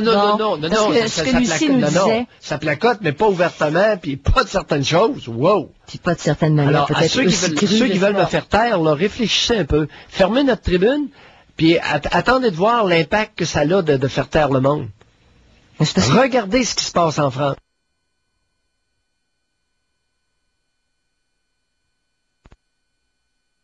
Qui a été fait dans les journaux, justement quand c'était au pire. C'est un écrivain, c'est Sorman, je pense, qui a écrit, et qui disait que l'élite politique était coupée.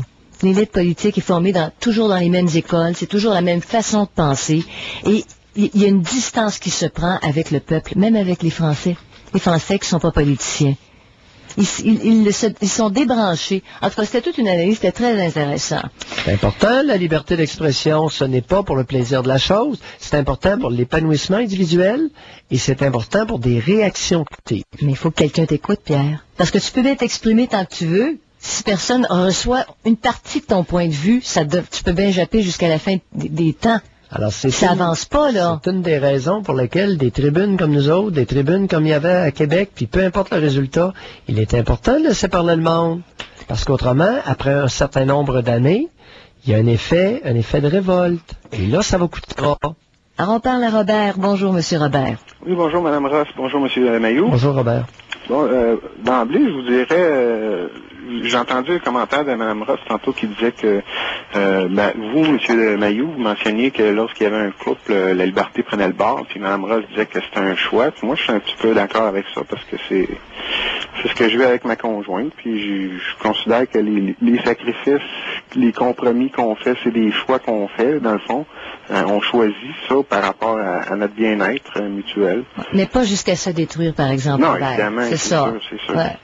De quoi vous parlez, vous deux, là? Ça semble très éthéré, vos propos. Des sacrifices qui deviendraient des choix. Ce que j'aime. Non, expliquez-moi, s'il vous plaît. Je vais vous expliquer. Par exemple, si moi, je décide d'être fidèle avec ma conjointe, c'est un choix que je fais, c'est une liberté que je me permets. Que ce soit d'un sens ou de l'autre, ça demeure un choix. C'est pas une privation que je m'impose, c'est pas une restriction. C'est un choix. Puis à partir du moment qu'on fait un choix, je pense que c'est là que la liberté... le sacrifice dans le fait d'en copuler juste une versus à en copuler trois. Pardon? Mais oui, le sacrifice, c'est pas ça. Là, c'est parce que vous étayez pas le point que vous amenez. Vous avez dit, c'est vous qui avez mentionné que le fait de vivre à deux, ça obligeait à des sacrifices qui devenaient des choix. Non, c'est-à-dire que moi, ce que j'ai voulu mentionner, c'est que Mme Ross, tantôt, disait que c'était un choix qu'on faisait parce que vous disiez que la liberté prenait le bord lorsqu'on tombait en couple. Oui. Bon, à partir de ce moment-là, moi, j'ai juste voulu mentionner mon accord avec le commentaire de Mme Ross. Bon, là, c'est parce que vous avez commencé par un grand énoncé de principe qui est absolument éculé.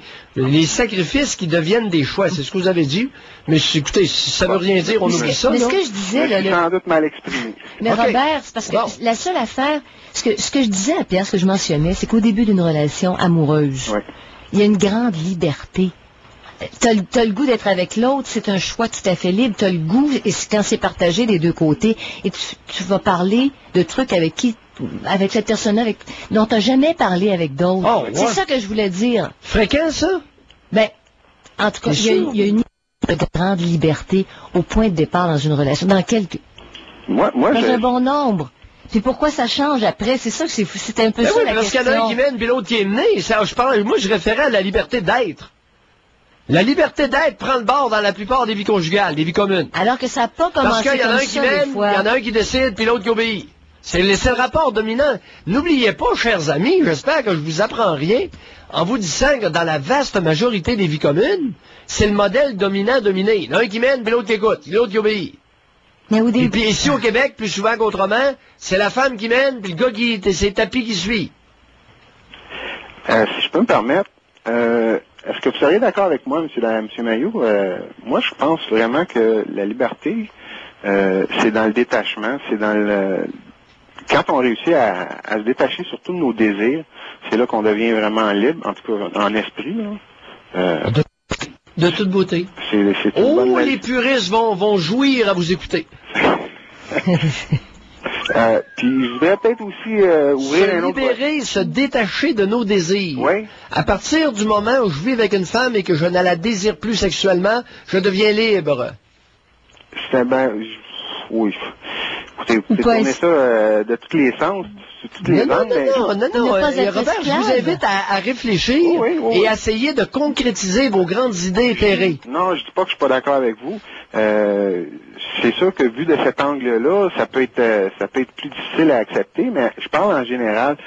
Par exemple, moi, si je me contente de ma petite voiture, puis elle me satisfait, à partir du moment que je commence pas à désirer la voiture de mon voisin, ou le gazon est plus vert tout le temps chez le voisin, intérieurement, je suis plus libre, je suis plus en paix. En tout cas, je retrouve une paix plus sereine. C'est sûr qu'il y a des auditeurs qui ont mentionné plus tôt dans l'après-midi que ça prenait un certain niveau de maturité personnelle pour accéder à la liberté. Absolument. Si on se connaît pas, puis on connaît pas les autres, puis on est immature, puis on agit comme des enfants, c'est bien évident, les enfants sont pas libres. Absolument. Est-ce que je pourrais ouvrir un autre volet? Moi, allez-y fort. Oui. Je vais probablement vous surprendre, mais sûrement pas, mais... Surprenez-moi. J'ai été 20 ans dans la criminalité. Puis tout récemment, ça fait à peine 2 ans, 3 ans, je me suis vraiment comme... Vous étiez criminologue? Non. Plus que criminologue, j'étais criminel. Ah oui? De l'autre côté de la clôture. Mais quel genre de criminel? Ah, j'étais un voleur. Un voleur à main armée? Non. Je cambriolais, moi, des entrepôts, des magasins, des maisons. Les ceux qui cambriolent les trucks, puis ils vont vider les entrepôts, puis ces affaires-là. Dans ce style-là. Ah oui, vous faisiez ça pourquoi? Ah, c'était mon mode de vie, c'était un choix de vie. Moi, j'ai commencé très jeune là-dedans. Mais on appelle ça un commerçant, ce à quoi vous référez. Quelqu'un qui vide un entrepôt puis qui fait du profit avec ça, puis qui fait du recel, on appelle ça un commerçant. Ben, en tout cas, moi, je sais que le juge, il a appelé ça criminel. Oui, hein? Ouais. Bon, ce que je voulais mentionner par rapport à ça, c'est que... Quelqu'un qui détrousse quelqu'un d'autre, on appelle ça Monsieur Norbeau. Norbeau, ouais. Monsieur Vincent, je sais plus quoi, là. On va pas le nommer. Mais c'est ça, c'est que ce que moi, je conclus de ces 20 ans de criminalité-là, c'est que au cours de ces 20 ans-là, moi, je me suis retrouvé souvent à ressortir de prison avec rien devant moi, aucune attache, en fait. Puis je m'étais assis à un moment donné avec un psychologue qui m'avait justement mis ça en relief, le fait que je sortais de prison, puis je me retrouvais souvent devant rien, mais ma liberté, elle perdait de la valeur. Donc, j'étais moins, c'est-à-dire que j'avais comme moins à perdre d'aller recommettre d'autres actes criminels, Par exemple, là, aujourd'hui, moi, je vis en couple, j'ai un appartement, j'ai un petit enfant, un petit bébé de 2 mois que je prends soin aujourd'hui. Si vous me demandiez si j'avais à recommettre d'autres actes criminels, je vous dirais absolument pas parce que j'ai beaucoup plus à perdre maintenant que j'avais à l'époque. Puis c'est ce qui m'a entraîné longtemps dans cette criminalité-là parce que... La criminalité, vos 20 ans de criminalité, au total, vous a rapporté combien? En termes d'argent? En termes d'argent, écoutez, là, je pourrais vous dire peut-être $250 000. Mais il reste plus rien de ça. Non, attends. En 20 ans, c'est rien, là, c'est des miettes. Ouais, ben c'est des miettes, ouais. Ben, c'est des miettes dans le sens que j'ai fait beaucoup de prison là-dedans. J'ai fait, au total, là, je vous dirais, j'ai au moins... Pour le nombre d'années travaillées, vous n'avez pas travaillé, vous n'avez pas cambriolé 20 ans. Non, non. Alors, non, pas c'est 200, vous avez fait 200 000 piastres de vol? Ouais. Avec recel? Ouais. Sur combien de temps actif de travail? Temps actif de travail, je vous dirais, 2-3 ans. Sur 2 ans? Ouais. 2-3 ans? Ouais. Et ça fait presque 100 000 piastres par année, ça? Ouais. Maudite bonne job? Ouais, mais ça se dépense aussi vite, c'est ça. Oui, mais là, écoute, ça se dépense aussi vite, là. Peu importe la façon dont elle est acquise. Ouais. Vous travaillez à combien par année, là? En ce moment? Oui. Ben là, j'étais à $17, là. Ouais. Combien par année? Faites combien par année? J'ai pas encore fait le calcul. À peu près? Ça fait même pas 1 an que je travaille encore, là. Ah, ok, on a juste de commencer. Oh, oui, je viens de commencer. Bon. Je viens de finir ma sentence, là. Oui. Oui, ok. J'étais en libération conditionnelle. Ah bon, ouais, c'était trop maudit d'aller faire un petit vol, hein? Ah, mais c'est sur ça, souvent, là, quand on n'est pas décidé à arrêter... Quel âge avez-vous, Robert? Là, aujourd'hui, j'ai 37 ans. 37? Oui. Vous allez vous ennuyer bientôt de, 100 000, presque 100 000 piastres par année, clair d'impôt. Vous faisiez pas de rapport d'impôt, vous, sur les recels? Non. Mais je suis pas d'accord avec vous. Je m'ennuierais pas parce que le choix que j'ai fait, parce que là, on parle encore de la liberté, ça nous ramène à ça. C'est que moi, les 20 ans que j'ai fait, c'est un petit peu le choix que j'ai fait de ma vie. Hein. C'est pas, je peux pas dire que j'ai été victime de ci, de ça. C'est sûr, je pourrais m'en remettre à mon enfant. J'ai été donné en adoption, j'ai été promené à gauche, à droite, j'ai été abandonné, tout ça, puis bon. Non, ça n'a rien à voir. Ça n'a plus rien à voir lorsque tu fais 20 ans dans la criminalité. Votre père et votre mère biologique, qu'est-ce qu'ils avaient comme antécédent criminel? Ah, mon père, c'est un Américain qui est venu sauter ma mère qui est reparti. Fait que est-ce que votre mère avait des antécédents criminels? Pas vraiment. Pas vraiment. Non. Ma mère, c'est quand même une personne marginale. Votre père? Mon père, non. Mais là, il est parti des Mon père a déjà fait de la prison, mais ma mère m'a jamais expliqué pourquoi. Ah, regarde donc ça. Tout à fait par hasard, le bonhomme a fait de la tôle. Ouais. Ah bon. Ah bon. Mais ça semblait pas une carrière. Là. Non, mais il a fait de la prison ou quelque chose, hein? Ouais. Écoute. Ouais. Mais oui, parce que la criminalité, il y a un gros facteur génétique là-dedans. Ne devient pas voleur qui veut. Ça dit ça? Ben oui, la génétique, là, il y a une grosse... Non, il n'y a pas criminel qui veut. Donc, en théorie, mon fils aurait beaucoup plus de chances d'être criminel que si c'était le fils du voisin. Définitivement. Ça fait quoi les signes précurseurs? Les signes précurseurs, oui. À partir de l'âge de 9 ans. À partir de l'âge de 9 ans. Ouais, des petits vols, l'arsène multiple, des petites délinquances. Ça n'a rien à voir avec l'éducation. Rien à voir. Surveillez-le entre 8 et 9 ans, et c'est là que vous avez commencé votre carrière de petit voleur, vous, à quel âge? C'est-à-dire à l'âge de 15-16 ans. Voilà, les petits larcins, j'ai dit petits. Ah oui.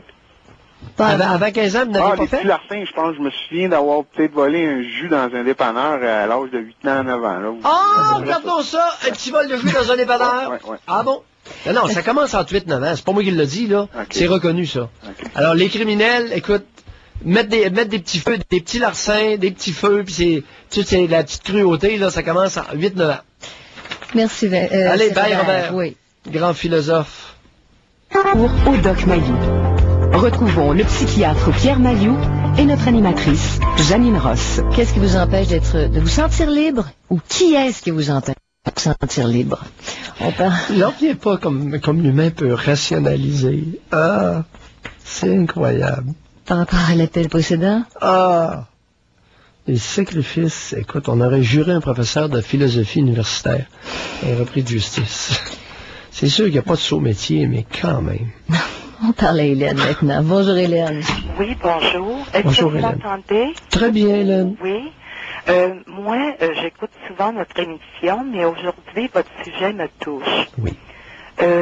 Moi, où est-ce que je me sens brimée dans ma liberté, c'est à cause de ma maladie. Ouais. Je suis schizophrène. je suis atteinte de schizophrénie Oui. depuis une vingtaine d'années. Oui. Il y a de nombreux conflits familiaux qui ont éclaté. Et puis, j'ai décidé d'acquérir de l'autonomie. Mhm. Et à cause de l'asthénie que je fais, je ne peux même pas me prendre un appartement toute seule parce que devant un effort, n'importe quel acte, je suis épuisée. Juste à l'idée de faire un effort. Mhm. Alors, je dois vivre sous la surveillance de quelqu'un. Mhm. Donc, ma liberté est très brimée. Oui.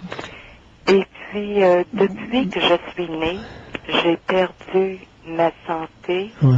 j'ai perdu ma vie, ma carrière, j'ai perdu ma vie de femme, j'ai perdu ma vie de mère. Mhm. Maintenant, je suis arrivée au point où je perds ma liberté.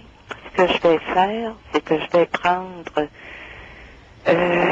mon courage à deux mains, puis l'accepter. Hélène, vous avez quel âge? Vous avez une quarantaine d'années? 56. 56 ans? Mhm. Ça me chicote votre affaire. Est-ce que votre maladie est bien contrôlée? Avez-vous des symptômes de votre schizophrénie? Non, Aucun symptôme? aucun. Sauf l'asthénie, Est-ce que votre médication est bien contrôlée? je crois que oui. Est-ce que les effets secondaires de votre médication sont bien contrôlés? Ça serait quoi, les effets secondaires? Raideur musculaire, bougeotte, tremblement. Pas de problème. Qu'est-ce que vous prenez comme médication? Je prends du Risperdal. Ouais. J'ai pris presque pendant 15-16 ans du Trilafon. Oui. Étiez-vous plus fonctionnel ou moins fonctionnel avec le La Trilafon? même chose, C'était pareil. la même affaire. Fait que cette asthénie serait reliée à votre maladie? Je crois que oui, Même en changeant de médication, ça n'a eu aucun changement? la même chose. Prenez-vous du Kemadrin, l'antiparkinsonien, avec votre médication? Non, j'en ai pas besoin, j'en fais pas de tremblement. Bon, je serais curieux de vérifier vos muscles. Demandez donc à votre médecin. C'est parce qu'il y a un test que je fais avec mes patients dans le bureau, où je vérifie s'ils ont de la raideur musculaire. Oui. Et si c'est le cas, Pierre, c'est quoi? C'est que ça brûle de l'énergie? Non. C'est pourquoi c'est l'asthénie? que- non. Pourquoi quand la psychose est contrôlée, il y a quand même asthénie? Non, mais Subséquente? habituellement, non, c'est plutôt de l'année donnée. Mais, Et c'est quoi ça? oh, c'est d'une difficulté d'avoir du plaisir, qui est consécutive à la maladie. Oui. C'est surprenant quand même que cet aspect-là que vous amenez. Normalement, ce serait couvert dans les cas que vous traitez, Pierre. Ça n'existe plus, ça? Ben, Ils deviennent fonctionnels Encore comme... des cas, pas à ce point-là. en Oui, tout cas. oui. Ça me chicote. Ça fait combien d'années que vous avez ça, cette asthénie-là? Ça fait depuis que j'ai eu des hallucinations et que j'ai été diagnostiquée, ça fait Oui. une vingtaine d'années. Ça fait une vingtaine d'années de ça? Oui. Ben, ça me chicote. Demandez-lui donc à votre médecin quand vous le verrez. C'est un médecin de famille ou un psychiatre qui vous suit? Psychiatre. Demandez-lui donc si ce serait pas une bonne chose que vous preniez des antiparkinsoniens. Oui. Parce que, surtout avec le Risperdal, avec les antipsychotiques là, incisifs comme Trilafon, Risperdal, toujours surveiller des fois. Essayez de prendre 2-3 comprimés de Kemadrin par jour. Oui, du Kemadrin. Avez-vous déjà pris ça, du Kemadrin? Non, jamais. Ou du Cogentin? Non. Eh ben, je me méfie toujours des effets secondaires de cette médication-là, parce que ça peut être un peu figeant. Les effets secondaires des antipsychotiques qu'on utilise en traitement de la schizophrénie peuvent être un peu figeants. OK? Oui. Allez. Merci, Bye, Hélène, Hélène. de votre témoignage, parce que c'est Bye, ça, on Hélène. peut être privé de sa liberté par une maladie Ah qui oui, est mal oui. contrôlée, par une maladie, mais aussi, bon. Oui, Ok. oui, puis tu as raison de le dire, Oui. par une maladie ou bien par un traitement plus ou moins bien ajusté. Oui, oui. Avec certains effets secondaires, tu as raison. Parce que c'est une atteinte directe à la liberté. Quelqu'un qui souffre d'une maladie ou qui a de gros handicaps, la liberté est atteinte. Il faut, à ce moment-là, tu n'as pas le choix, là. Regagner de la liberté, c'est d'avoir une chaise roulante qui est plus mobile, c'est d'avoir des aménagements à la maison. Ça passe par ça, mais c'est des petits gains. C'est ça. Donc, il y a des gens qui en sont Ouais, c'est un état personnel. Oui. OK, on parle à Yvon. Bonjour, Yvon. Bonjour, Mme Ross, M. Maillot. Bonjour, Yvon. À propos de liberté, là, je vous entendais, j'ai retenu tout à l'heure quand vous avez dit à M. Joseph, je suis bien d'accord avec votre liberté de fumeur, en autant que vous payez pour vos problèmes pulmonaires éventuels à venir. Entendons-nous bien? Monsieur Joseph nous vous a fait savoir qu'il était dans la soixantaine, qu'il n'avait pas de problème pulmonaire. Moi, j'ai 65 ans. Et puis, j'ai pas de problème pulmonaire, mais ça fait 50 ans que je paye de 5 à 600% de taxes en tant que fumeur, que les non-fumeurs ne payent pas. Je suis pas certain, moi, que les taxes que j'envoie ne servent pas à soigner des maladies pulmonaires. Vous avez tout à fait raison. C'est allé pour le stade olympique. Vous savez, de faire payer le stade olympique par les fumeurs, c'est un petit peu disgracieux. Je m'attendais à ce que vous ayez une réponse favorable à ce que je dis, là. Puis, oui, voyons, ça n'a pas de bon sens. Ben, mon Dieu! C'est un manque de jugement. La personne qui veut fumer, elle a le droit de fumer, qu'elle paye pour ses troubles pulmonaires quand elle sera malade, mais pour ce qui est du reste, on s'en maudit dessus. Mais déjà, il y a des surprises. Moi, c'est pas de mes affaires. Mais Pierre, dans les assurances privées, là. C'est ça. Il y a déjà une surprime pour les fumeurs et les gens qui ont différents problèmes. Hein? Exact. C'est ça, oui. Une surprime énorme. Ben oui, mais ça, c'est une surprime pour payer tant que c'est une surprime pour payer les coûts supplémentaires de maladie corrects. Ouais, mais moi, faire payer le stade aux fumeurs, là, hey, c'est pas... Encore une fois, oui, mais moi, je suis pas certain, moi. Si on prend juste 2 exemples, là, j'ai entendu M. Joseph, et je prends la mienne, mon exemple. Oui. Bon, tu sais, comme vous avez dit, M. Maillot, je suis pas certain de mourir, que je mourrais pas d'un cancer intestin, moi. Puis que j'aurais pas payé toute ma vie pour des gens qui ont jamais...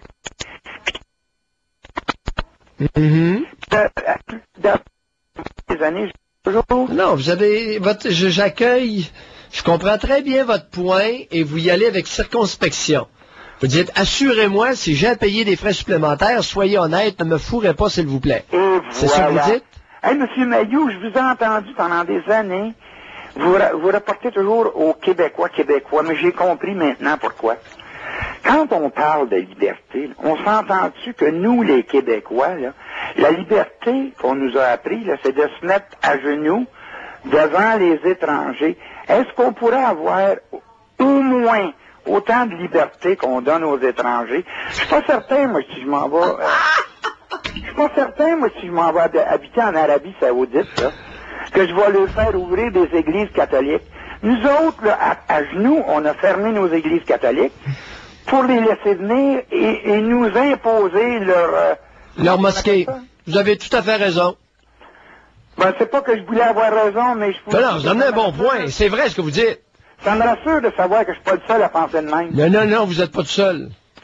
Merci. Vous savez, on nous a habitués, il y a un fort courant culturel au Québec visant à lécher d'abord le derrière de sa mère, le derrière des institutrices, le derrière de l'État, le derrière de l'employeur. Ça fait beaucoup de cul à licher au Québec. Là, maintenant, je comprends pourquoi. Je comprenais pas avant pourquoi vous reveniez toujours ici au Québec, les Québécois. C'est parce que on est une race spéciale. Ce qui se produit... Oui, on a des traits caractères spécifiques. Je ne sais pas toutes lesquelles, mais chaque race, chaque peuple, chaque collectivité, chaque sexe a des spécificités. Que ça nous plaise ou pas. Ouais. Hey, c'est une lapalissade que je viens de dire. Mais Yvon, merci beaucoup. Yvon. De retour au Doc Mayou. Retrouvons le psychiatre Pierre Mayou et notre animatrice Janine Ross. Qu'est-ce qui vous empêche de vous sentir libre et qui vous empêche de vous sentir libre? Pierre, vous faites souvent des références à l'enfance. Ça commence là. C'est ça. Est-ce que tu es capable de prendre ta liberté quand tu as été brimé en bas âge, tout petit? Quand on t'a pas permis? Peux-tu récupérer ça un jour, Pierre, ou si la liberté va rester un rêve jusqu'à la fin de ta vie? Quel est le plus gros vecteur privatif de liberté au Québec? Ça commence tout petit. La mère. Deuxième vecteur, le père. Mais le premier, c'est la mère. On élève les enfants dans la restriction. Et... Pour beaucoup. Pour beaucoup. Le premier vecteur, pas le seul, mais le premier, c'est la mère. Et tu as soulevé plutôt, les femmes tiennent-elles autant que les hommes à la liberté?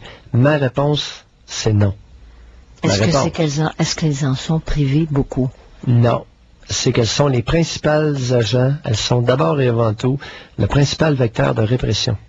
Les traditions sont transmises par les femmes, non pas par les hommes. Donc elles l'ont subi, Pierre. Elles l'ont subi. Elles l'ont subi et elles prennent plaisir à perpétuer cette culture de répression. Ou bien t'es pas capable de voir clair et tu continues ce que tu as appris, ce dans quoi tu as été programmé. L'inconscience, tu as tout à fait raison, l'inconscience. À partir du moment où on devient conscient, on peut exercer des choix. On devient plus libre. Oh, faut faire taire ce Mailloux.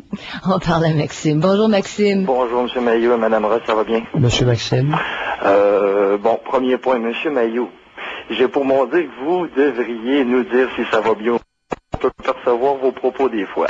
On peut dire, mettons, oh, aujourd'hui il est fâché, on va comprendre pourquoi il crie. Mais aujourd'hui c'est pas le cas, vous avez de l'air de bonne humeur. Ah bon, je suis de bonne humeur aujourd'hui. Oui. Dans la liberté. Je me sens opprimé de tous les sens. En amour, si on fait pas ce que la femme veut, on se fait virer de bord de la... Et on va se crosser pendant 3 mois de temps. Et voilà. Côté sociétal, de société, l'argent, ben, si on travaille pas, ben, on n'a rien. Ouais. Maintenant, moi, j'ai toujours rêvé d'avoir des enfants. Puis c'est niaiseux, ben, c'est pas moi qui vais en avoir, là, mais d'avoir une conjointe, puis de lui faire un enfant, puis de pouvoir m'occuper des enfants. Mais présentement, je préfère m'occuper de ma nièce puis de mon neveu. Là, pourquoi j'en ai pas fait, c'est à cause que j'ai pas le goût des sacrés en garderie, puis d'aller travailler mon 8, 9, 10 heures par jour à revenir, puis faire les devoirs, le souper, bon, les dodos. Ça vous tente pas de jouer à la mer, et vous avez tout à fait raison, Maxime. Et voilà, moi j'aurais le goût de jouer. Mais écoute, il y a 52% de femmes au Québec qu'elles s'enlèvent les doigts dans le nez, qu'elles les fassent, puis qu'elles les élèvent en partie, en tout cas les gamins. Ouais. Ça, là, on va arrêter de se gêner là-dessus, là. Janine, vous disiez tantôt qu'on était élevé avec la restriction, non. C'est l'obéissance. L'obéissance, c'est ça. T'es restreint dans tes gestes. C'est quoi ce mot-là? D'où ça te sort, ça, tout d'un coup? L'obéissance. Ah ouais, c'est ça. L'obéissance. Mais Maxime... Si on fait pas ce qu'on nous dit de faire, ben on mange une bonne claque sur la gueule, puis ça marche la même chose dans le travail. C'est le régime que vous avez subi? Oui. C'est comme ça que ça se passe. Alors vous dites, c'est l'obéissance. L'obéissance. On te casse par l'obéissance, en l'exigeant. On n'a pas le choix, parce que sinon, ben, c'est soit qu'on n'a plus de chez nous, ou bien qu'on mange une bonne volée. Au Québec, là, c'est bizarre, on dirait que le monde ne sont pas capables de se parler. Si tu penses pas comme l'autre, ben l'autre, elle te crie après, ou il te crie après. Maxime, oui? 43% des enfants ont été l'objet de violences physiques mineures, genre tape à main nue sur différentes parties du corps. 43%? 43%. Hey, ça, là, c'est de l'aveu. Ben oui, vous avez raison d'être sceptique.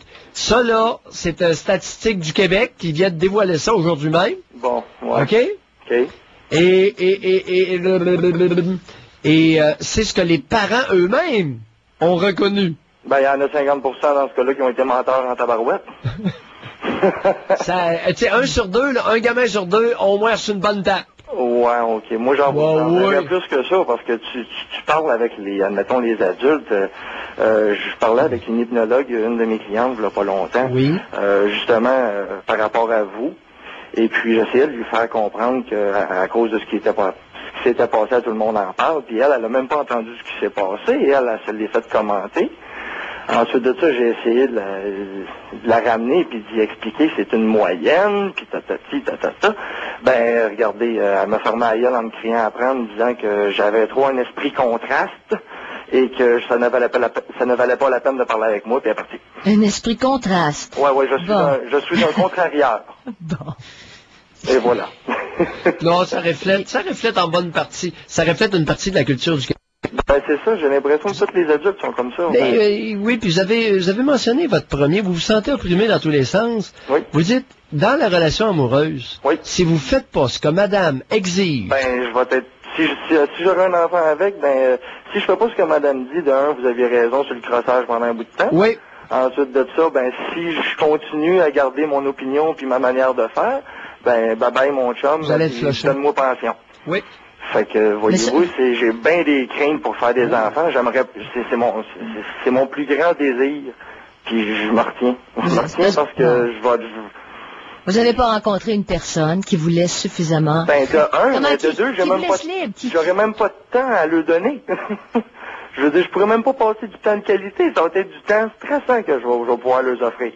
Pourquoi? Parce ils ont 3 heures de devoirs à faire. Faut que je les aide. Puis moi, j'ai pas vraiment l'école dans le sang. Fait que théoriquement, c'est sûr, je vais m'impatienter après ces affaires-là. Avez-vous une conjointe actuellement? Ça s'est terminé il y a quelques temps. Là, quelques jours. Donc, c'était pas possible. Ça s'est terminé? Ben, voyez-vous, j'ai eu plusieurs conjointes, selon moi, sérieuses. Moi, aussitôt que ça dépasse 1 an, c'est sérieux, là. J'en ai eu en tout 4 que j'ai vécu avec. Ça a tout été du pareil au même. Tout du pareil au même. Puis c'est plate à dire, là, quand on dit que les femmes sont toutes pareilles, sur certains points, je donne raison à cette expression-là. C'est impossible, mais vous avez frappé 4 personnes qui se ressemblaient, c'est ça? Peut-être aussi, il y a d'autres mondes qui disent que c'est moi qui les attire. Ben, quel âge avez-vous, Maxime? Pardon? Quel âge avez-vous? 29 ans. 29. Il y a au moins un point sur lequel vous frappez un biais culturel, c'est le système matriarcal. Oui. Et à partir du moment où un homme veut un rapport égalitaire et non pas un rapport de dominant-dominé, il va avoir de la difficulté à trouver parce que c'est une très petite minorité, très petit pourcentage de femmes qui sont capables de rapports égalitaires. La plupart veulent soit ils vont accepter un rapport patriarcal ou dans la vaste majorité veulent établir leur hégémonie comme matriarche. Ah, ben ça, ouais, c'est vrai. Soit qu'ils veulent se faire taper dessus, ou soit qu'ils veulent taper parce qu'il y en a eu assez là, qui ont été opprimés quand elles étaient jeunes. Si vous êtes un espèce de malabar, un espèce de Hells Angels, disons. Une espèce d'homme sans être un crotté, là. Mais si vous êtes un type autoritaire, puis la greluche vient ici, là, ça vous allez en trouver assez facilement. Qui vont vous obéir au doigt et à l'œil. Ah ouais? Oui. Si vous êtes... Ben, c'est pas mieux que l'autre régime, hein? J'ai jamais vécu ça. Ah oui, c'est assez facile de trouver une femme qui va accepter de se faire brosser, puis parler dur, puis... Ben oui, parce que, regardez, et ça se tient l'affaire. 52% des mères disent avoir maltraité au moins à 3 reprises leur enfant sur le plan psychologique. OK, ouais. Alors, c'est une mère sur 2 qui avoue l'avoir faite. Et chez leurs enfants, 2 réactions. Soit que la petite fille grandit puis elle fait comme sa mère, ou soit qu'elle grandit et se met à 4 pattes devant un homme qui va agir comme sa mère. Parce qu'elle aurait été cassée. Oui. C'est ça. Oui. C'est pas drôle, là.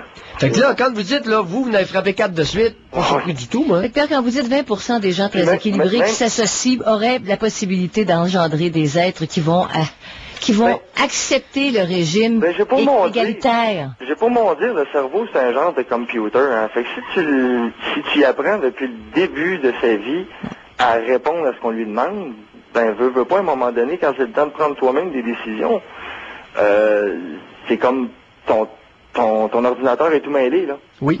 Voyez-vous, moi, c'est ça qui m'est arrivé, là, puis moi, vous avouez, merci beaucoup, M. Mailloux, c'est vous qui m'avez éduqué, qui m'avez fait comprendre qu'il faut toucher un petit peu à tout pour savoir ce qu'on aime. Fait que c'est ça que je suis en train de faire. Excellent. C'est niaiseux, mais c'est ça que je suis en train de faire à 29 ans. C'est pas niaiseux, Maxime. Comment on peut savoir ce qui nous convient? Ouais, je suis bien d'accord, là, parce qu'avant, moi, je faisais ce qu'on me disait de faire. C'est tout simplement, puis j'avais juste peur de pas bien le faire pour pas me faire chicaner, mais à un moment donné, je me suis tanné de ça. Puis j'ai commencé à réfléchir, puis d'un coup, ben j'ai entendu parler de M. Mailloux, j'ai commencé à écouter votre tribune, puis là, j'adore ça. Ça fait 1 an et demi, je suis plugué sur vous autres. Vous savez, Maxime, j'en profite pour dire quelque chose. Ça, le genre de réaction que vous avez a été, depuis quelques années, une de mes grandes surprises. Ce n'était pas prévu du tout à mon plan de match. Et si vous saviez le nombre de commentaires que j'ai qui vont dans le même sens que vous, c'est vraiment surprenant. Ah, si vous saviez à quel point vous me faites allumer là, sur plein de points, là, M. Mailloux, là, ça n'a même pas de sens. Vous avez une logique là, que j'adore, finalement. Je vous respecte à tout point de vue. Puis ceux qui sont pas d'accord avec vous, à cette heure, avant, je n'étais pas capable de dire ma façon de penser. Maintenant, c'est rendu, je me pratique à la dire. Bon, vous dire que ça brasse pas mal quand ça parle mal de M. Mailloux. Excellent. Bye, Maxime. Bonne journée. Merci. Bel encouragement à continuer. C'était pas prévu, ça, Janine. Et je te dis, les témoignages comme Maxime, c'est plein. Oui. Quand je fais des signatures ou que je vais dans des endroits publics, là, je suis surpris Je suis vraiment surpris. Mais si en tant que Québécois, on a tellement de difficultés à se dire des choses noires sur blanc, vous êtes le contraire. Vous faites ça, vous. Vous dites les affaires, c'est noir sur blanc, puis on le prend comme ça. Ça apprend aux gens. Oui. Ça apprend aux gens qui peuvent le faire. Oui. Ils ont le droit, eux autres aussi. Il n'y a pas juste Pierre Mailloux qui a le droit de s'exprimer. Et c'est là que je deviens dangereux pour le statu quo culturel. Je deviens dangereux, Janine. Ça secoue, à cause de l'influence, de la réaction d'individus comme Maxime. Oui, qui dit Pierre le fait. Pourquoi moi, je m'exprimerais pas? Tour au Doc Mayou. Retrouvons le psychiatre Pierre Mailloux et notre animatrice, Janine Ross. Qu'est-ce qui vous empêche de vous sentir? Grande question, hein. Tu dis d'abord, est-ce que je suis vraiment un être libre? Première question, hein. Puis ensuite, c'est souvent le nom qui revient. Non. Janine, oui. Liberté incompatible avec brutalité envers les enfants. Un article que Stéphane nous envoie, issu du Figaro, qui est ce journal très bien connu en France, intitulé « Quand les parents démissionnent », et c'est écrit par Cécilia Gabizon, 12 novembre 2005. Oui. Une bonne part des émeutiers sont des mineurs dont les parents ont souvent renoncé. Et une citation de Moad, 18 ans. « J'en veux énormément à mes parents de m'avoir si mal lancé dans la vie, raconte-t-il, dans une rare confidence. Ils me font honte, ces analphabètes. Ils me donnent des coups pour m'éduquer, alors qu'ils vivent de mes allocations familiales. Oui. Depuis l'adolescence, Moed, qui vit à Pavé-Neuf, à Noisy-le-Grand, ment chez lui pour éviter les claques, crie fort à l'école pour donner le change. Il a cassé ces derniers jours, reconnaît-il, parce que tout bout en lui. » Alors, c'est pas juste l'État, là, Pierre, ça part de la famille. Ça part, oui. Ben oui. C'est un déplacement, un phénomène de déplacement. Qui devient collectif ensuite. Oui. Parce que l'État a toléré que beaucoup d'immigrants fessent sur leurs enfants comme ça se peut pas, encore pire que les indigènes. Ça se voit pas. Ça se voit pas, ça. Alors, on parle à Claire. C'est le temps, puis d'ailleurs, il va falloir en parler. Vois-tu, le relevé de statistiques du Québec, là, écoute, c'est pas les immigrants ici, là. 52% des mères disent avoir maltraité au moins à 3 reprises leur enfant sur le plan psychologique. T'as peu, là. T'es tête de putain, puis de vaurien. Hey! Hey, la race! À grande échelle. C'est à se demander pourquoi on engendre. Janine, il faut absolument mettre ça cette semaine. La brutalité envers les gamins. Là, ça vient pas de Mailloux, là. Est-ce qu'on a le temps de parler à Claire, là, juste parce que ça fait un petit bout de temps qu'elle attend. Bonjour, Claire. Oui, bonjour. Oui. Bonjour, Claire. Oui. Moi, je vais demander à ce jeune-là, qu'il fasse brûler les centres locaux d'emploi. Pardon? Qu'il fasse brûler les centres locaux d'emploi. Parce qu'ils ont une manière assez spéciale, des fois, de traiter les gens. Expliquez-vous, qu'est-ce que vous voulez dire par là? Moi, je veux changer d'orientation parce que j'étais dans la couture. Puis dans la couture, il n'y a plus de job. Oui. Ça. Oui. Bon, moi, je suis artistique, puis j'aimerais me trouver d'autres choses. Bon. Oui. Puis à toutes les fois que je finis par aller la revoir, parce que je tombe sur l'aide sociale, chômage, travail, je suis en montagne russe tout le temps. Là. Oui. Bon. À toutes les fois que je revois cet agent-là, parce que c'est par ordre alphabétique, donc je suis assignée à cette madame-là. À toutes les fois, elle me dit, ben, t'as bien trop d'expérience dans la couture. Elle veut pas me payer de cours, elle veut rien savoir. Puis, elle a une attitude bien arrogante, là, envers moi tout le temps. Ah, voulant dire que, compte tenu que vous avez fait beaucoup de couture dans votre vie, il n'est pas question qu'on vous paye des cours pour faire autre chose. C'est ça. On lui enlève la liberté de choisir un nouveau métier. Moi, c'est ça. À un moment donné, il m'avait payé un cours en... Mais là, la couture dans des usines, c'est les Chinois qui vont faire ça. C'est les Chinoises qui vont faire ça. Ben, c'est ça. Il y en a plus de job là-dedans, là. Puis, de toute façon, là... le climat, je suis plus capable de le vivre. La couture, c'est tellement Claire, il y a une affaire que les Chinoises feront pas, c'est d'ajuster des vêtements pour les grosses personnes. Il y a des tas de gros, là. Ça grossit à vue d'œil au Canada. Ouais. Ça vous tente pas de faire un peu de couture pour les gros? Ah, ben, ça serait peut-être pas fou. Non, mais je l'ai recommandé à quelques reprises à certaines de mes patientes. Bon. Ouais. Non, je sais pas. Non, je suis sérieux, c'est pas une blague que je faisais, là. Tu sais, parce qu'ils ont beaucoup de difficultés à s'habiller, les gros, puis des fois, ils ont de l'argent, puis ils veulent s'habiller comme du monde. Ben, je dis, hey, il a besoin d'une couturière. À demain. Ah. Bye.